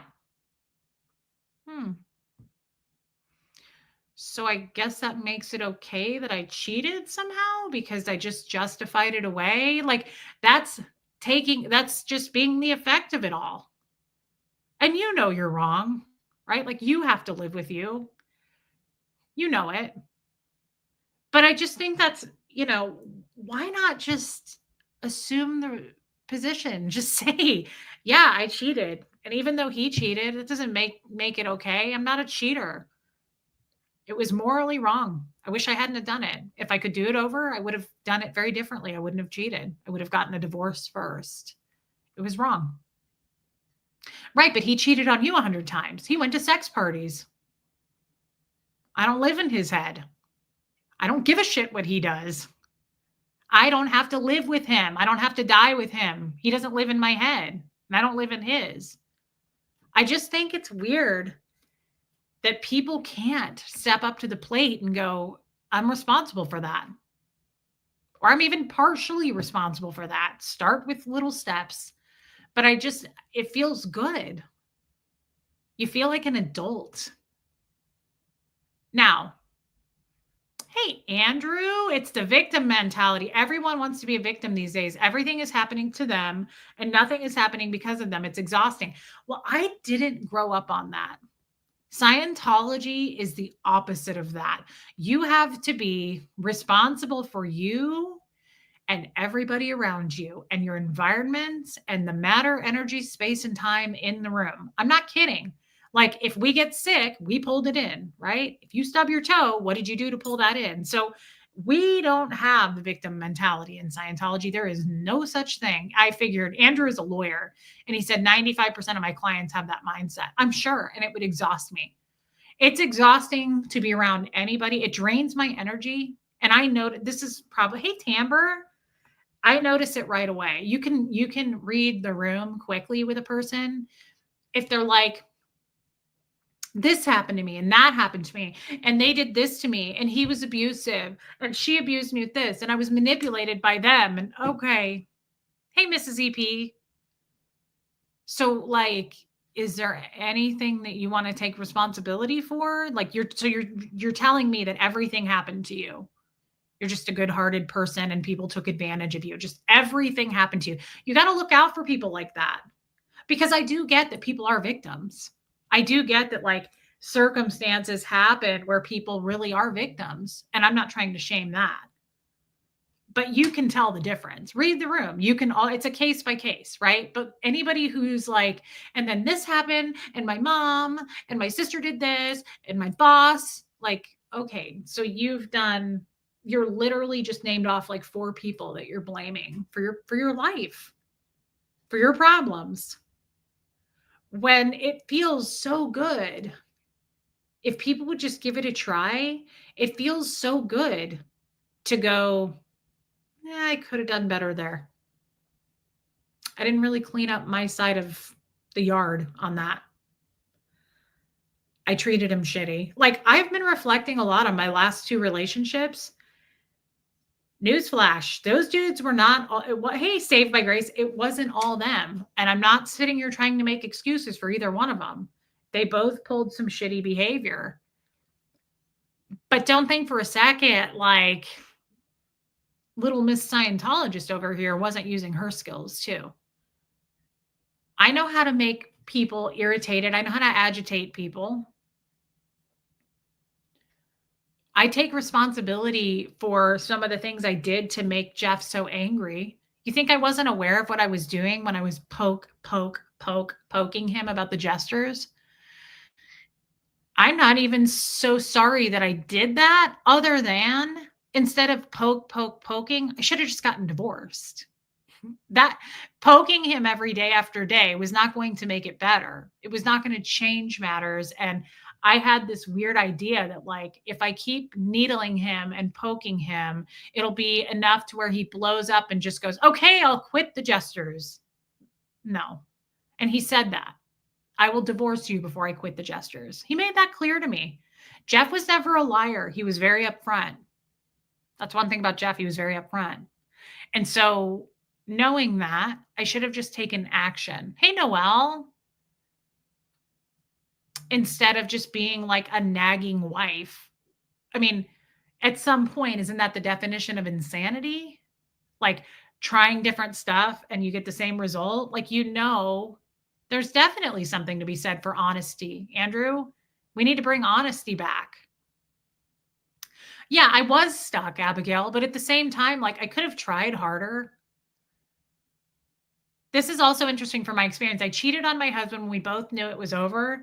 I just finished in the wrong way. New perspectives. Thanks, friend. You're welcome, Erica. And it's also very free feeling to do what you just did, to just say it. Try that. Just say it. I cheated on my husband and I just finished it in the wrong way. It's not like anybody's saying like you have to grovel and be like, I just wish I wouldn't have done it. I'm such a terrible person. No, you don't have to do that either. But it does feel good to just go, there's no way out of this. And there's no way out of this, by the way. We're all going to die someday. Everybody's on their way to death, right? Not to be a downer, but like Just own up. All you got to do is say, I effed that up. I wish I hadn't have carried myself that way. It doesn't have to be something major. Hey, Chrissy Lynn Wilson, I'm so proud of you for learning more about yourself and being vulnerable enough to admit you were wrong, where you were wrong. You're a strong woman. Thank you, Christy Lynn. I love you, girl. Thank you. It feels good. It feels good to just like you're in control of it. I don't think people get that. You lose control the more you blame, the more you're like, it wasn't me, it was them. Don't look at me, look over there. The more you smoke and mirrors and misdirect, the more you lose control. Interesting, Ty Mark. You feel more in control of your life. I feel more in the driver's seat than ever when I'm like, hey, like it actually feels better to do it to another. Like I'll say to myself, I was wrong here. I wish I wouldn't have done that. Like I'll say that in my own head, but it feels amazing to look someone in the eye or pick up the phone and go, I really mistreated you. I didn't deal with that right. That was on me. I do that to Huxley all the time. I'll be like, I was in a bad mood and I just bled all over you. You didn't even do anything to me. And I'm sorry that I did that. I'm sorry I blew up a little bit over that. I just had a really bad phone call and I took it out on you. Like it doesn't have to be the end all be all, but it feels so good to just go, hey, that was me, not you. And I don't want you to carry that around and feel sad or feel bad or have any kind of feelings about it because it was me. I wasn't in control of my emotions. And I apologize for that. Simple. And it feels really good. And you don't have to be sorry. Just taking accountability takes all the wind from their sails and helps you move on. I also saw something that said responsibility and accountability are two different things. And he said, we can both be responsible for a work project. We can equally be responsible for getting the job done, whatever it may be. Maybe it's a report on something, right? We both, or the group, or all 10 of us, or both of us, or whatever, we both have to be responsible for this to get it done. But this made me put things into perspective. Who's accountable if it doesn't get done? And he said responsibility and accountability are two different things. You guys can both be responsible, but if the job doesn't get done, somebody's going to have to be held accountable for that. Say there's 10 of you that are responsible for getting it done. Who's held accountable if it doesn't get done? I thought that was really interesting. It's a different perspective. Yeah, Ty Mark. Ty Mark makes a good point. His hair, I'm sorry. I feel like this is annoying, and I know it's annoying that I keep grabbing my face. Only healed people think like that, says Ty Mark. I would not consider myself healed, not even close. And I don't think anybody's healed, by the way. I don't think anybody's healed. Thank you, Amanda, dear. I don't think there's such a thing as someone who's healed. I think people get close, but like healing is what matters to me. You are healing. We are putting, it's all about putting the work in, holding yourself accountable, going to therapy. And therapy, by the way, hey, Glammy Sharon, can be a ton of shit. Therapy doesn't have to be with a therapist, right? Your therapy is very personal to whatever works for you. Maybe your therapy is meditation in the mornings on the beach at the sunrise with a group of people. Maybe your therapy is yoga. Perhaps your therapy is walking into the forest. Maybe your therapy is having coffee every morning, talking to your mother on the phone, your elderly mother, right? Maybe your therapy is taking a trip once a year to Portugal, right? Like I don't think therapy is subjective. It's different for everyone. Yeah, Ty Mark. But I think one of the biggest things that I said to Hux today was, since I've been out of Scientology, the biggest thing I've learned, do not. I said, Huxley, if you can somehow try, yeah, Peggy Collins, therapy is journaling twice a day for her. If you can try as hard as you can to just keep this in your mind actively, consciously, your whole life, you will have a better life. One is always how you treat people. Manners and being polite will get you way further than anything. I don't care what kind of a degree you have. I don't care if you make $10 million a year. If you're an asshole, you're an asshole. And if you're entitled and passive aggressive and rude to people, you will be a rich $10 million a year making person that doesn't want to be around you, and you'll be lonely. I would rather be poor and broke, but have tons of friends because that is rich, right? But the other thing is, you cannot care about what other people think. And that is so hard to do because what other people think, they love to tell you what they think.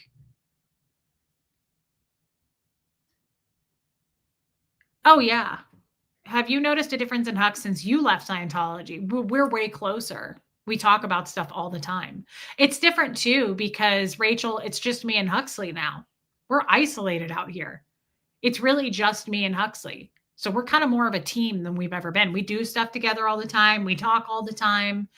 But it's hard to not care about what other people think because everywhere you go, there's an opinion. Every time I end a stream, within 24 hours, there's usually about 30 to 40 comments. And usually, let's say there's 40 comments, usually 35 to 37 of them are great show, replay crew, love you, Reese. I've been sick. Sorry I haven't been around. Hey, I'm happy to see you. Hey, how's Hux doing? Hey, I loved this one, especially for this reason, right? They're amazing. I love my feedback. I love my comments, and I love the replay crew. But usually 3 to 5 comments after every show is, oh, please, you're a liar. Tell the truth, Reese. Jeff was a really good guy. You twisted that. I'm not going to subscribe anymore because I don't like this. Roll call sucks, whatever it may be. So it's really easier said than done to say to someone, don't care about what other people think, because what other people think, they put it into your face constantly. They want you to know what they think. Every person and their brother wants you to know exactly where they stand, and they might be a total stranger in your life. They might be your closest friend. They might be your next door neighbor. They might be a total stranger on the internet, but it doesn't matter because everybody wants you to know what they think. Yeah, Glammy Sharon, they do. Topsy says it, and I agree. I don't understand that energy. Why bother to make such a comment? Especially because your comment is going to get deleted every time. So it's one thing to be like, this show sucked or you're ugly. Okay, whatever. You didn't put a lot of effort into that. I'm proud of you. But to take and put in, like some people will put in like a 4-paragraph review of that show, and they don't even realize I get past the second sentence and I'm like, delete. This is my house. You don't come into somebody's house and go, here's why I hate you and you're ugly. You're not going to, your comment will not stay. And that's my right to get rid of it. That's my boundary. It's just like the mods. Anybody's welcome here. But if you're going to come in being hateful to me or especially this crowd, bye. Manners. You have to have them, even on the internet. And if you don't, that's fine. You're just not welcome here. But the point is, everybody wants you to know their opinion. Yeah, Christy Lynn Wilson. But everybody wants you to know how they feel and where they stand. Andrew spends a lot of time on those paragraphs. Andrew, I'm sorry. I love you, Andrew, but sometimes they're just too wordy. You're incredibly loquacious. It's your law schooling. You know what I hate about this show? It's not long enough. Time arc. I don't want to shut people's opinions down. I love that people have opinions. Thank you, West Coast Fancy Nancy. I love that people have opinions. I want people to say what they want to say. I want people to have a voice always. Don't ever suppress your voice. Hey, Joel. But you have to have respect and know, on my end of things, what I've learned is, even if you're really close to me and you're like, I think that's a bad idea, and here's why, and I love you, but this is a terrible idea. The thing that's new for me outside of Scientology is I'm going to pause. I'm going to, this is such a cool thing to do. Check in with myself and identify the choice that I have. There's nothing better in this world now for me than someone giving me their opinion, and I value them, right? And their opinion. Like, let's say it's my mom. I may say, actually, that happened to me yesterday with her. And she got kind of upset with me. And I won't give you the entirety of it, but she was like, thank you, Geoplanet Jane.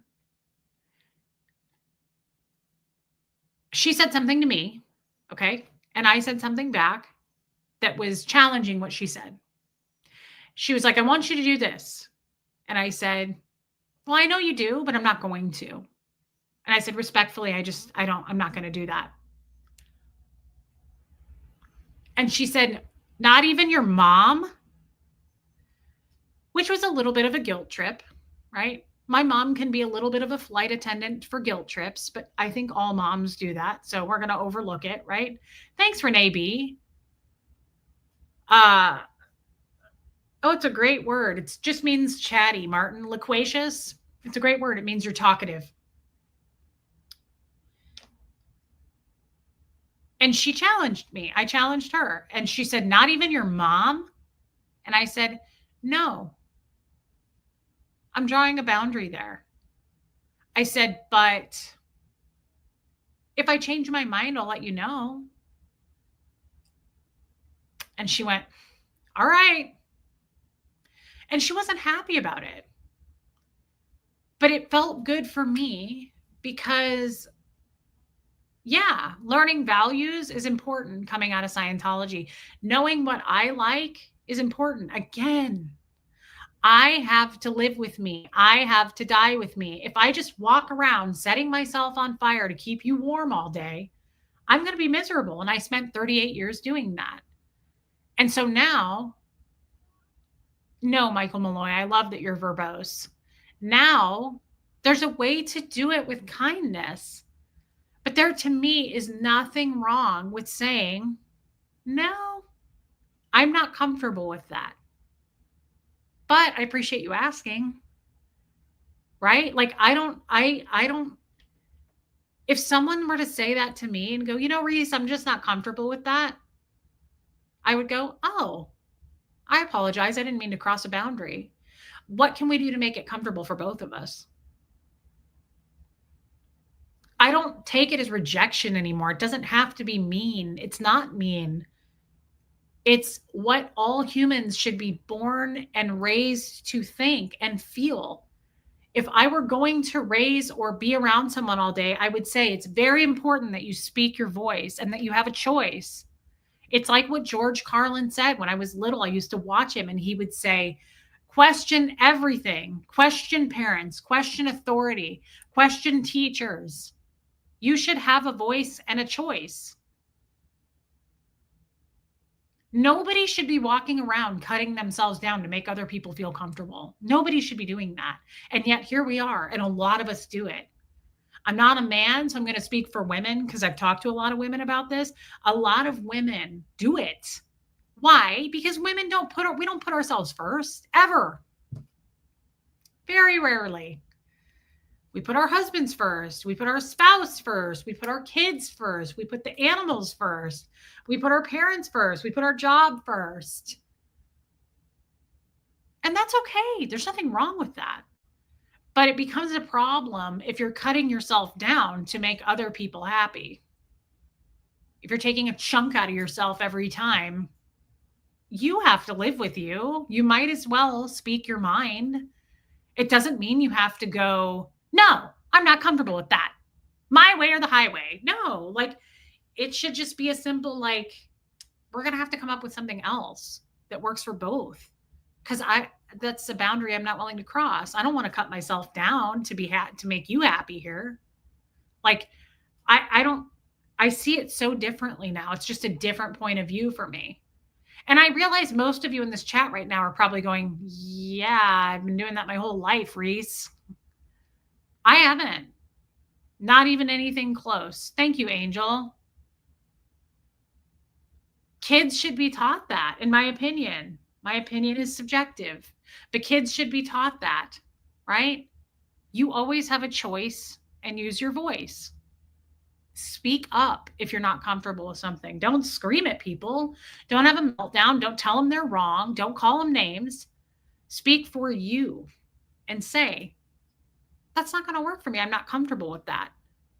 Consent is everything. And I don't care if you're 5, you should have a choice. Do you think that on some level, Carlin's question, everything helped you when you had to detach from Scientology? Probably, Martin. Yeah. And by the way, that goes with seniors. Kids and seniors, for some reason, are like ridiculed. I don't know why. I mean, just working in senior living, so many people look at old people, right? And they automatically assume they don't know what they're doing. They have dementia.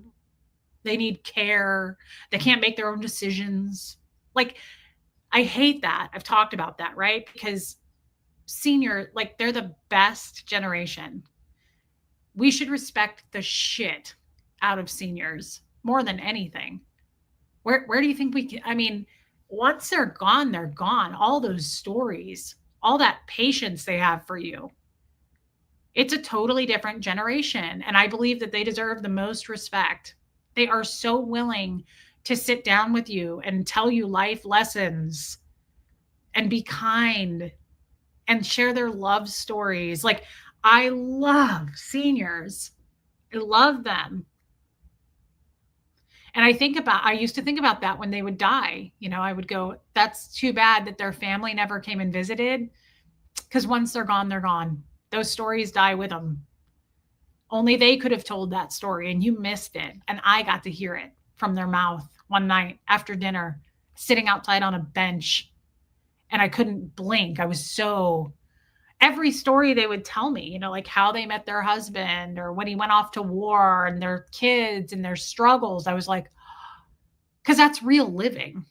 And they're so respectful and they have all the time in the world. And they're not sitting here going, I'm distracted. What? I'm not listening to you. What? They don't care about any of that. They just want to give you their time, right? Hey, Nighthawk. I saw the cutest man at Costco. He had on the hat Fred used to wear, and it said US Navy. And every time I see someone like that, I always say, thank you for your service. And I walked past him and I said, he was old. And I said, thank you for your service, sir. I said, my husband had that hat. He was in the Navy. And he said, well, thank him. And I said, I did, but he passed away. And he said, oh, I'm sorry. I said, that's okay, but I appreciate your service. I mean, I just cannot get over how mistreated senior adults are. Like, because you're over the age of 80, you automatically must be like confused. Do you have any idea the wealth of knowledge in there? Do you have any idea what those eyes have seen in all those decades and what those ears have heard in all those decades? They're a wealth, a pillar of knowledge. Like, they deserve the utmost respect. And of course, there are the ones that have dementia, right? I used to tour assisted living. There's different levels, right? There's assisted living, there's skilled nursing, and then there's memory care. Memory care in Kansas City was like $12,000 a month. And all the doors have to be locked at all times. And memory care, which you guys know this, but like memory care is for people. It's the saddest thing you'll ever see. Memory care is so depressing. Let's see. I have this little thing, this blessed to crochet thing that Mary made. Let's pretend this is a little doll. You walk into a memory care and that's what it is. It's like people, it's like older people, not all, but like they'll be holding stuffed dogs, stuffed dolls, and they'll like be doing this. And they're just totally, they've lost most of that capacity, right? And it's horribly like every time I toured a memory care, as beautiful as they were, the people are kind. I always cried. I could never get through one without crying because they were totally unaware of their surroundings. And some of them thought they were 5-year-old girls or whatever. And I always tried to leave there going, at least they seem happy. They're happily confused. They don't know where they are. You know, it's sad for us because they don't, it's sad for their kids, right? It's sad for their spouses. But the only thing I would take away from that was at least they seem happy in the circumstances they're in. And the hard part was some of them did not. Like I every once in a while you'd come into a memory care and there would be a woman or a man going, help me, I'm trapped here." And I was like, "Oh my God, I have to get out of here. I can't do this." But no, they push around little baby doll strollers. They hold their stuffed dogs and they're like, "Do you want to pet him? I've had him for 15 years." Like they don't, right? Like that's why they're in a memory care. And it's very, very sad. And it's also scary because if that happens to any of us, I hope you each have 12 grand a month to fork over because memory care is incredibly expensive, right? Young folks today don't seem to be taught to respect the elderly. That's why I love Huck so much. Oh, Huxley always says thank you for your service to anybody, man or woman. Yeah, if they fought for our country. But I told you guys this once. When Fred and I were getting married, we went to get our marriage certificate and we were at the courthouse and he's filling out his thing and I'm filling out mine. And the girl at the courthouse said, he filled it all out. And she said something like, she was mocking him.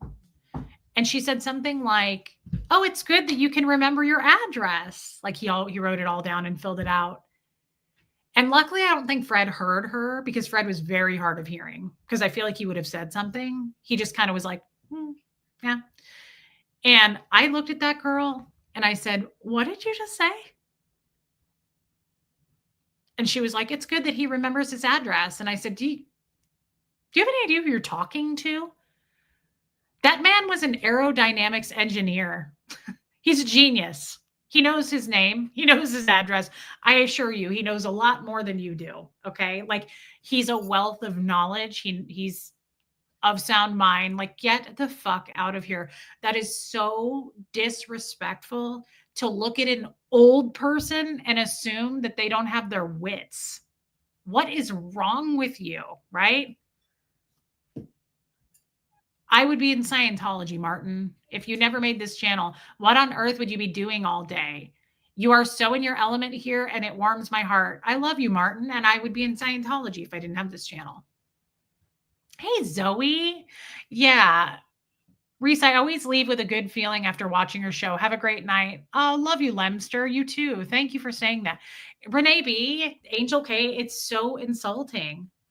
Why can't people? It's the same as the haters, guys. It's no different than a hater in life, in YouTube, anywhere, social media. It's mocking someone, it's making fun of somebody. It's what she did to Fred in that courthouse. It's assuming when you know nothing. Who the fuck are you? It's the same thing. Reese is a grifter. Yeah. We've heard it all before. Reese is manipulating you. Like, it's the same thing. You're just making assumptions. Oh, I don't know then, Martin. I don't know what I would be doing. It's so gross. Says you. So am I supposed to put value on your opinion of me?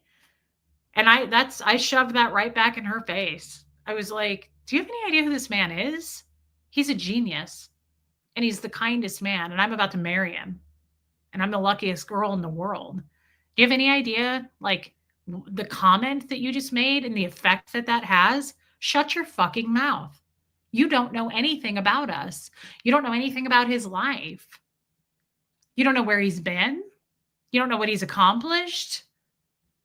You don't know that he was in World War II and fought for our country. Like, who are you to make an assumption, snap judgment like that about another human being that you don't know? It's so gross. It's also more than gross. To me, it's incredibly entitled. And that's what haters are. They're super entitled. Listen to me, not her. I know best. I know everything about her and her kid. Listen to me. I'm sure you do. I got a little bit off on a tangent there, but it bothers me. It really bothers me. Why can't people just stay in their own lanes? You know why? Because they can't self reflect. It's easier to tear other people down. It's easier to make somebody else feel bad about themselves so they will sleep better that night. Because God forbid you look at anything you're doing wrong and your faults, because you're faulty. Everybody's faulty. There's nothing wrong with admitting to that. My mom will be 95 in the fall. Thank goodness she only has minimal age appropriate forgetfulness. Thank goodness for that, Jan, more or less. That is, I love seniors, but that is the hardest part. And watching someone, even with the beginning stages of that, because I've seen that 100 times, right? People with sundowners. Um, Thank you, Joel. I love you, Joel Sachs. I just really feel like people are struggling enough. I don't care if you're coming out of a cult or a bad marriage or an abusive situation or a bad anything. Why would we want to make your life harder? Who am I to comment on that? It's a weird thing to do. Just focus on you. I'm taking care of me just fine. Thank you. Right? I don't You don't know anything about me. Time mark. And you know what? Old people already feel bad for being a burden to those around them. We don't need to add to the stress. Yeah, some of them do. I'll tell you what, though, that was my favorite thing in the world, working with seniors. They're hilarious. They're so much fun. And like I said, they have all the time in the world for you. They have all the patience in this world. All they want to do is talk to you. And they don't do all the talking. They're happy to listen and they'll ask questions. And some of them will give advice without even asking for it. And some of them will say, "Can I give you my advice on that?" And I'm like, "Please." I eat it up. That's, people make fun of me because it's like, "Oh, Reese and a 90-year-old, look out." It can be a woman too. It's not a sexual thing. I love old people because you know what? The second I spot one somewhere, I'm like, they're going to know the answer to whatever it is I'm seeking. Imagine 90 years of life, living, seeing it all. They're entitled to give their opinion. And I agree, I think, right? Like, you've earned it. Typically, their advice is going to be spot on. Their observations are going to be crisp and clear because they've seen it all. And usually they have incredible perspectives. You know why? Because they are so strong. You don't make it to 95 being weak. People don't make it to 95 having everything handed to them. They had to go through some shit to make it to that. And I want to hear about it because it inspires me to be stronger. Anytime you talk to someone like that, you don't walk away going, "I should be weaker." No, they're incredibly inspiring. That's what I loved about Fred. Every day, I'm rooting for you. I'm on your side, kid. That's strength. Fred would say that to me every day, randomly, out of nowhere. I'd come out of the bathroom or something and he'd go, "I'm rooting for you. You know that." And I'd go leave for work and he'd go, "I'm on your side, kid. Go get him. I'm on your side. I always will be." Like, if that doesn't just lift you up, those are the people I want to be surrounded with. How could you not flock to old people after someone like that? They're incredible. What have you seen with people with sundowners? I came in one day when I was in charge. The night shift had put a Holocaust victim in restraints during the night. I never saw anything like that. I was in independent living. So her name was Goldie. Goldie was the one, Jeanette too. There was one named Jeanette, and totally different times that I worked there. All of a sudden they would come out in the evening and Goldie would leave and the doors locked after 6 o'clock. So she'd get locked out. So we had to move her into an assisted living pretty quickly. I had to call her son Richard and explain what was going on, but we didn't do, no way. I would never work in a place where people were restrained, anything like that. I worked in a place where it was totally independent living. People came and went, they drove.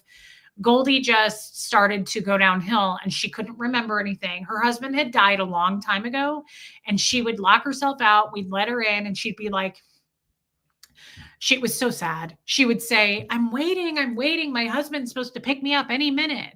And I'm waiting and he's supposed to be here. And she'd have a whole elaborate story, almost to the point of like hallucinating. She'd be like, I'm waiting on his car. He's supposed to be here. And I would be like, oh, okay. Well, tell you what, Goldie, let's go back up to your apartment. I'd walk her up there and I'd call Richard, her son. And I would say, she's not safe here tonight. So you're going to have to come and stay with her or come get your mom. And it was really sad, but you have to be in the right place to deal with people like that. You have to have a lot of patience. And then Jeanette was that way too. Jeanette started out crisp as a bell when I worked there, but years into it, Jeanette had to move on as well because she would all of a sudden come downstairs and be like, tell the most crazy, outlandish stories and be like, you wouldn't believe it. Richard Nixon was just up in my apartment. It was so weird to see him. Like she would just say things like that. And I was like, really? Wow. Crazy. You know, like you don't make fun of that. Obviously it's not funny. So you just go along with it and document it. And then you have to let the family know and they have to go to a place where they're safe because sundowners can be incredibly dangerous in a place like independent living.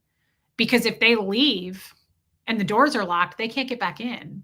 If they leave and go walking and don't ever come back, that's how silver alerts happen. So it's a serious thing.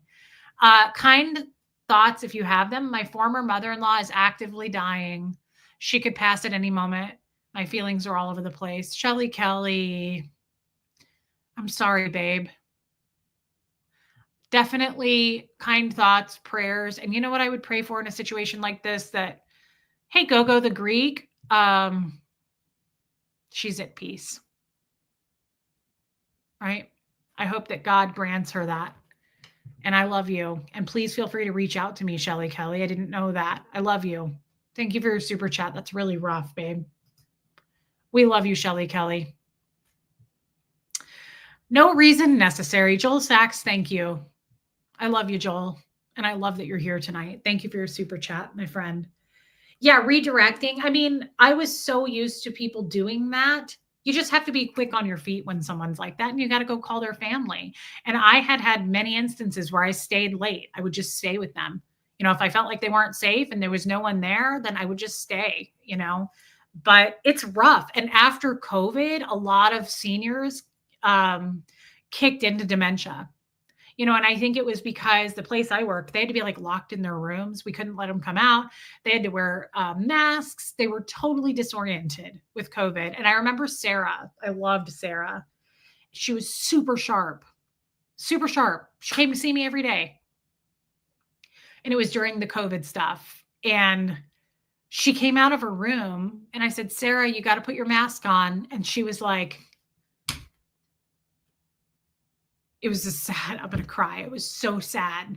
I'd known this woman for a long time and I knew her daughter. Her daughter was a nurse. And she looked at me and I said, what's going on? And she goes, I don't know where I am. And I was like, oh no, Sarah. And she was like, can you tell me where I am? I don't know where I am. And I was like, oh my God. COVID was so rough on seniors. And I don't think people understood that fully. It was rough. Kelly Collins, bless you for doing it. I could not work in a higher level of nursing. So like, I would never want to work in skilled.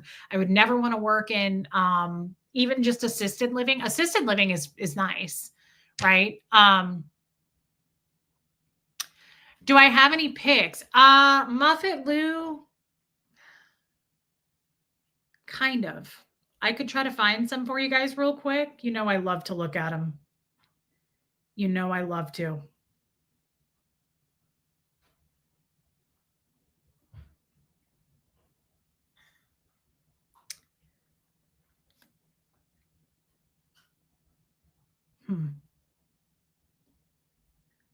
did I? Erica. Guys, hold on. I'm going to mute it.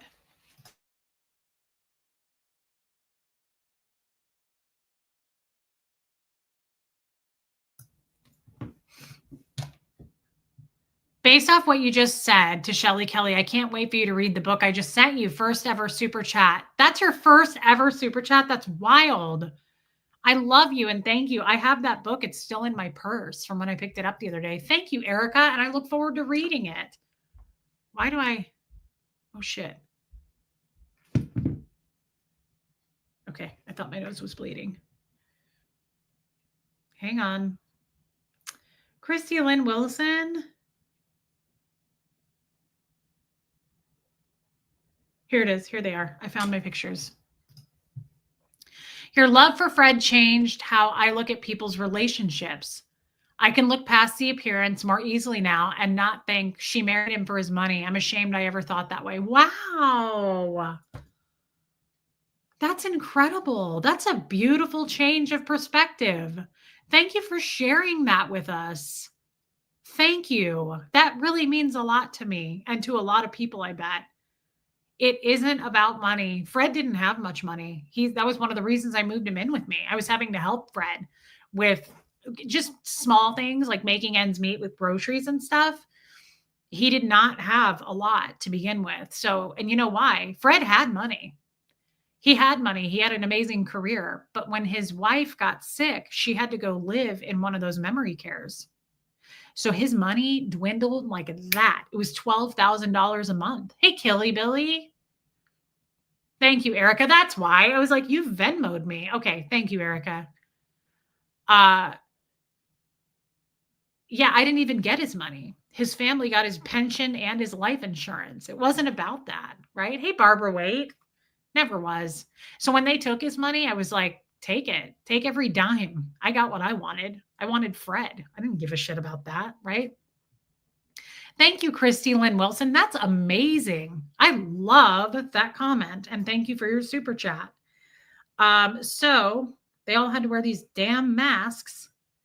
I always brought Gertie to work with me, remember? Reva, I've talked about Reva. Reva's effing hilarious. Reva loved Fred too. They lived across the hall from each other and she was so funny. Mods, I don't have Cash App. I don't know what Cash App is, Hope Between the Dreams, but my mods can post. I have Venmo and PayPal. And you know what? I do have something like Apple Pay because one time Mar Lugo sent me money on Apple Pay and I didn't even know I had it. Look at Reva. I was crying. Are they look at Gertie. Is that so cute? Is she the cutest? She was so sassy. I loved Reva.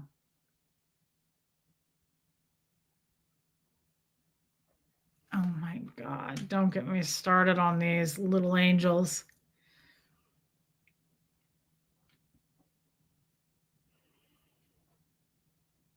Here's Nancy. She was hilarious. Carrying around Gert.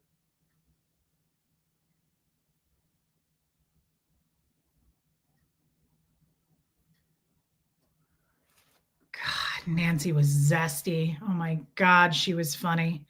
This was one of my closest people. Her name was Dee. And I would go sit in Dee's apartment with her. I was bawling in this picture. This was my last day. And Dee and I were so close.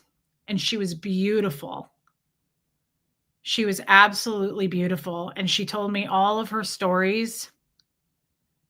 And she was such a classy lady and how she met her husband. And she was a widow. And she was just beautiful. I loved Dee so much. Like, loved that woman so, so much. She had her mask on, so you can't see her face. That's Charlie Ann. Thank you for posting that, Shelly Kelly. That's Charlie Ann. Charlie Ann was so cute. She wore a different wig like every day. Look at her cute little grandma sweatshirt. Oh my God, this is my element. I loved senior living, you guys. I love you. Nothing more, nothing less. Send my love to Hux and don't forget to post cat stuff for Finny. I did do it already. Thank you, Hope Between the Dreams. I already put it on there. Thank you. That's so sweet, babe. Thank you for your super chat. And I love you too. That's super kind. I was going to see if I had a picture of, thanks, Heather Carr.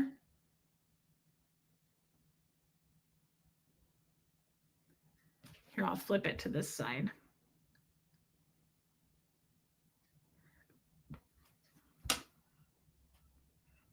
That's everybody waving at me, obviously.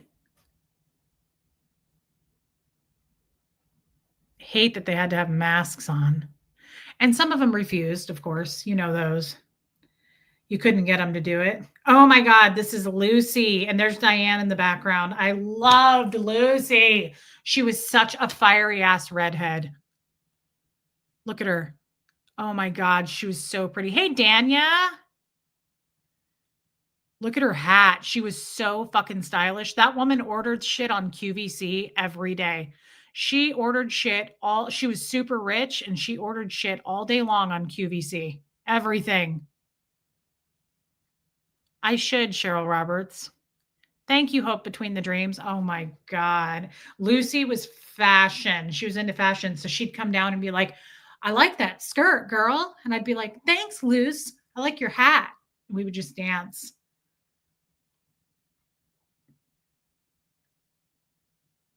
Ugh. Look at Reva.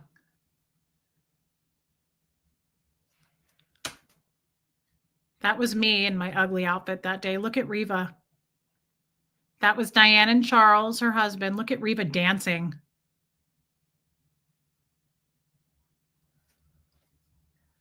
Quit it. Stop it. Do you get it now? Like literally, they would just come down and I'd be like, Reva. And she'd be like, hey, girl. And we'd just start dancing. Reva was so cute. Didn't I show you guys? I don't know where my pictures are of Huxley and Floyd. Floyd, as you guys know, was oh my God, look at Viola. Look at Viola. She forgot to put her teeth in. Viola lived to be 103. She's holding Gertie. She was over 100 years old here. This is the woman. You guys, we can't stop talking about it. This is the woman who would come downstairs. She'd forget to put her teeth in. She'd go, Ruth. She'd go, I was married 3 times and I didn't kill one of them. And I'd go, Viola, you can tell me, girl. I'm not going to say anything. And they honestly deserved it, I'm sure. Like, no doubt. Look at her. Look at her. Look at her nightgown. Viola, stop. Viola, stop it. Look, she forgot to put her teeth in. Look at her holding Gertie. She was tall as shit. Viola was like 6 feet tall. Look at her. Oh my holy shit. I couldn't get enough of that woman. I would take her dinner. We had to unplug her stove because she would watch Dr. Phil and she would start cooking something and she'd forget. So she would come downstairs and go, please plug in my stove. I'll never watch Dr. Phil again. Please. And we were like, look, we let it slide that you killed your husbands. We get it. We let it slide that you don't wear your teeth. No one's judging. If you burn this place to the ground, you're going to kill everybody, right? Oh my God. Erica, that's true. Erica's 6'3". Look at her. Original Anne, look at that shit. Oh my fucking God. I have so many pictures of Viola. Oh, look at that. Look at her holding Gertie. How do you not look at this and just get so excited about life? Look at her. She does look like a little Muppet. Oh my fucking God. Viola, stop it. Oh, holy shit. Holy shit. Holy shit. Look at Fred and Gertie too. Smiling at me, smiling at you. Look at him. Fred is so cute. Look at his smile. Look at his perfect teeth. God dang it. Oh my God. I snapped this on a Sunday morning, didn't I? Viola only wore skirts. She was a lady. Look at her going to church. She was waiting on her ride. Look at her going to church. Ah! Look at her. Look at her. Look at her going to church. She's like 102 years old. Stop it. Quit it right now. Look at her little flats. Oh my God. Stop it. How do you work at a place like that? How do you get anything done? All I did was snap pictures and go, Viola, stop being so cute. Right now. Oh my God. Sweet holy hell. Look at, oh my, oh, how do you do it? How do you deal with it? How do you deal with this little button nose baby? Oh my, look at his little bald head. Oh my holy hell. How do you not love you, Christy Lynn Wilson? I know this is getting annoying. People are like, Reese, sign off. Look at Floyd. Floyd, I think I want to say Floyd lived to 104. His birthday was Valentine's Day. Shut up. Oh my, look at his little wrinkly. Doesn't he look like a turtle? He looks like a little turtle. Like if a turtle was a human being, that's what you would, that's it. He looks like a turtle, like a really friendly old, you know, those tortoises that are like, this guy is 200 years old. That's Floyd. Stop it. Look at his fucking turtleneck. Oh my God. And you want to know how Floyd died? He died 2 weeks before his 104th birthday. You know how he died? He had a tooth infection. The dude would have lived to be like 130. Floyd. Oh God. Can't get enough. I just can't get enough. Look at Jeanette dancing with Fred. That's Jeanette.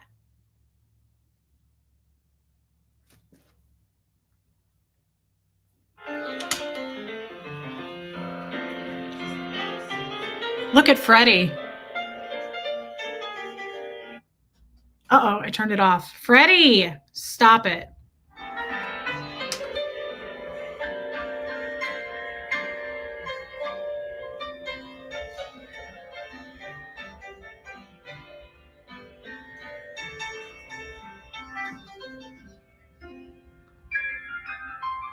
Stop.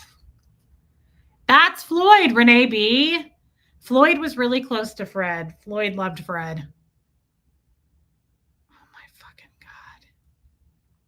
Sometimes I just can't handle it. Sometimes it's just too damn much.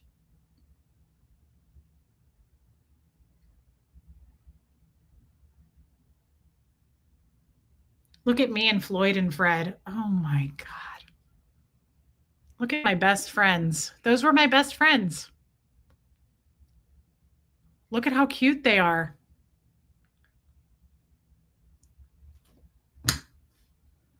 I mean, is anything better? I can't think of anything better. They make me so happy. I love old people.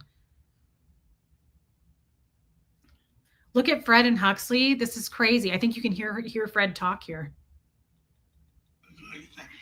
Look at how cute these two biscuits are. Camera. Let me know when you take a picture. Okay. Grandpa. Yeah, you're breaking your camera. Oh, Look at how cute that's Fred's voice. Biscuits are. Your camera. Let me know when you take a picture. Okay. Grandpa. Yeah, you're breaking your camera. Oh, that was Fred's voice. I loved his raspy. He had such a raspy voice. Not to be creepy. You and Fred just kissed, hugged, and cuddled. Yeah, he was 95, but we kissed a lot. We made out a lot. I mean, we definitely were sexually attracted to each other. The day he died, he did this. No joke. Not kidding. He didn't speak, but he was like, and I was like, that makes sense, Fred. I mean, it makes sense that you would do that. I wouldn't expect you to go out any other way. Quite honestly, the man went out like a king. I wouldn't expect him to do anything else. I told you, I was getting ready for work one morning. Fred was very flirty. He was getting ready for work one morning, or I was getting ready for work one morning, and I said, hey, babe, I don't know about this. I said, do you like these pants? And he said, I like what's in them. And I was like, sicko. I told you on his birthday, he said, I'm 95. And he said, and I still love Kit Kats and women. And I was like, maturity does not come with age, people. Maturity does not come with age. Yeah, he groped my boobs on his very last few hours. I was like, and why wouldn't you? They're exquisite. They're world class. And I wouldn't want you to do anything else, right? He needed that. It was just his final squeezing of the lemons, right? I don't see a problem with that. I would happily go around and if it's your last day of living, if you're like some old single man, I'll take one for the team. Like I would happily go around and let a guy be like, checking out, squeeze, squeeze. It's not going to hurt anybody. Come on. If it's his last day, it's like your last meal. Quit it. Stop it. Yeah, Fred was he groped him on his final day. It's all right. It's I've made my peace with it and the Lord, and I think you should too. On that note, we did a long show tonight, and I can't believe you guys stuck around for it. Will you please hit subscribe while you're in here? Quit dicking around. You have that kind of time. If you have time to sit through a 2-hour show, you have time to hit subscribe. So just do it. Even if you hate me, just pull the trigger, right? Just do it. You're going to be here anyway. Hey, P. Taylor. I love that for you, Michael Malloy. Guys, I mean it. This was fun, and I love talking about my career in senior living, and I love talking about Fred and just all of these things. Okay, good, Michael Malloy. I will finally stop over and say hello. Oh, Kestrel unsubscribed. Hey, Rena, I love Better Call Daddy. Hey, babe. It's good to see you. I love Rena. Yeah, your husband gropes at you too, but he's only 54. That's okay, Topsy. Guys are different than women. They have to get a little squeezing of the lemons. Thank you, Rena. Love you, girl. Thank you. That is so sweet.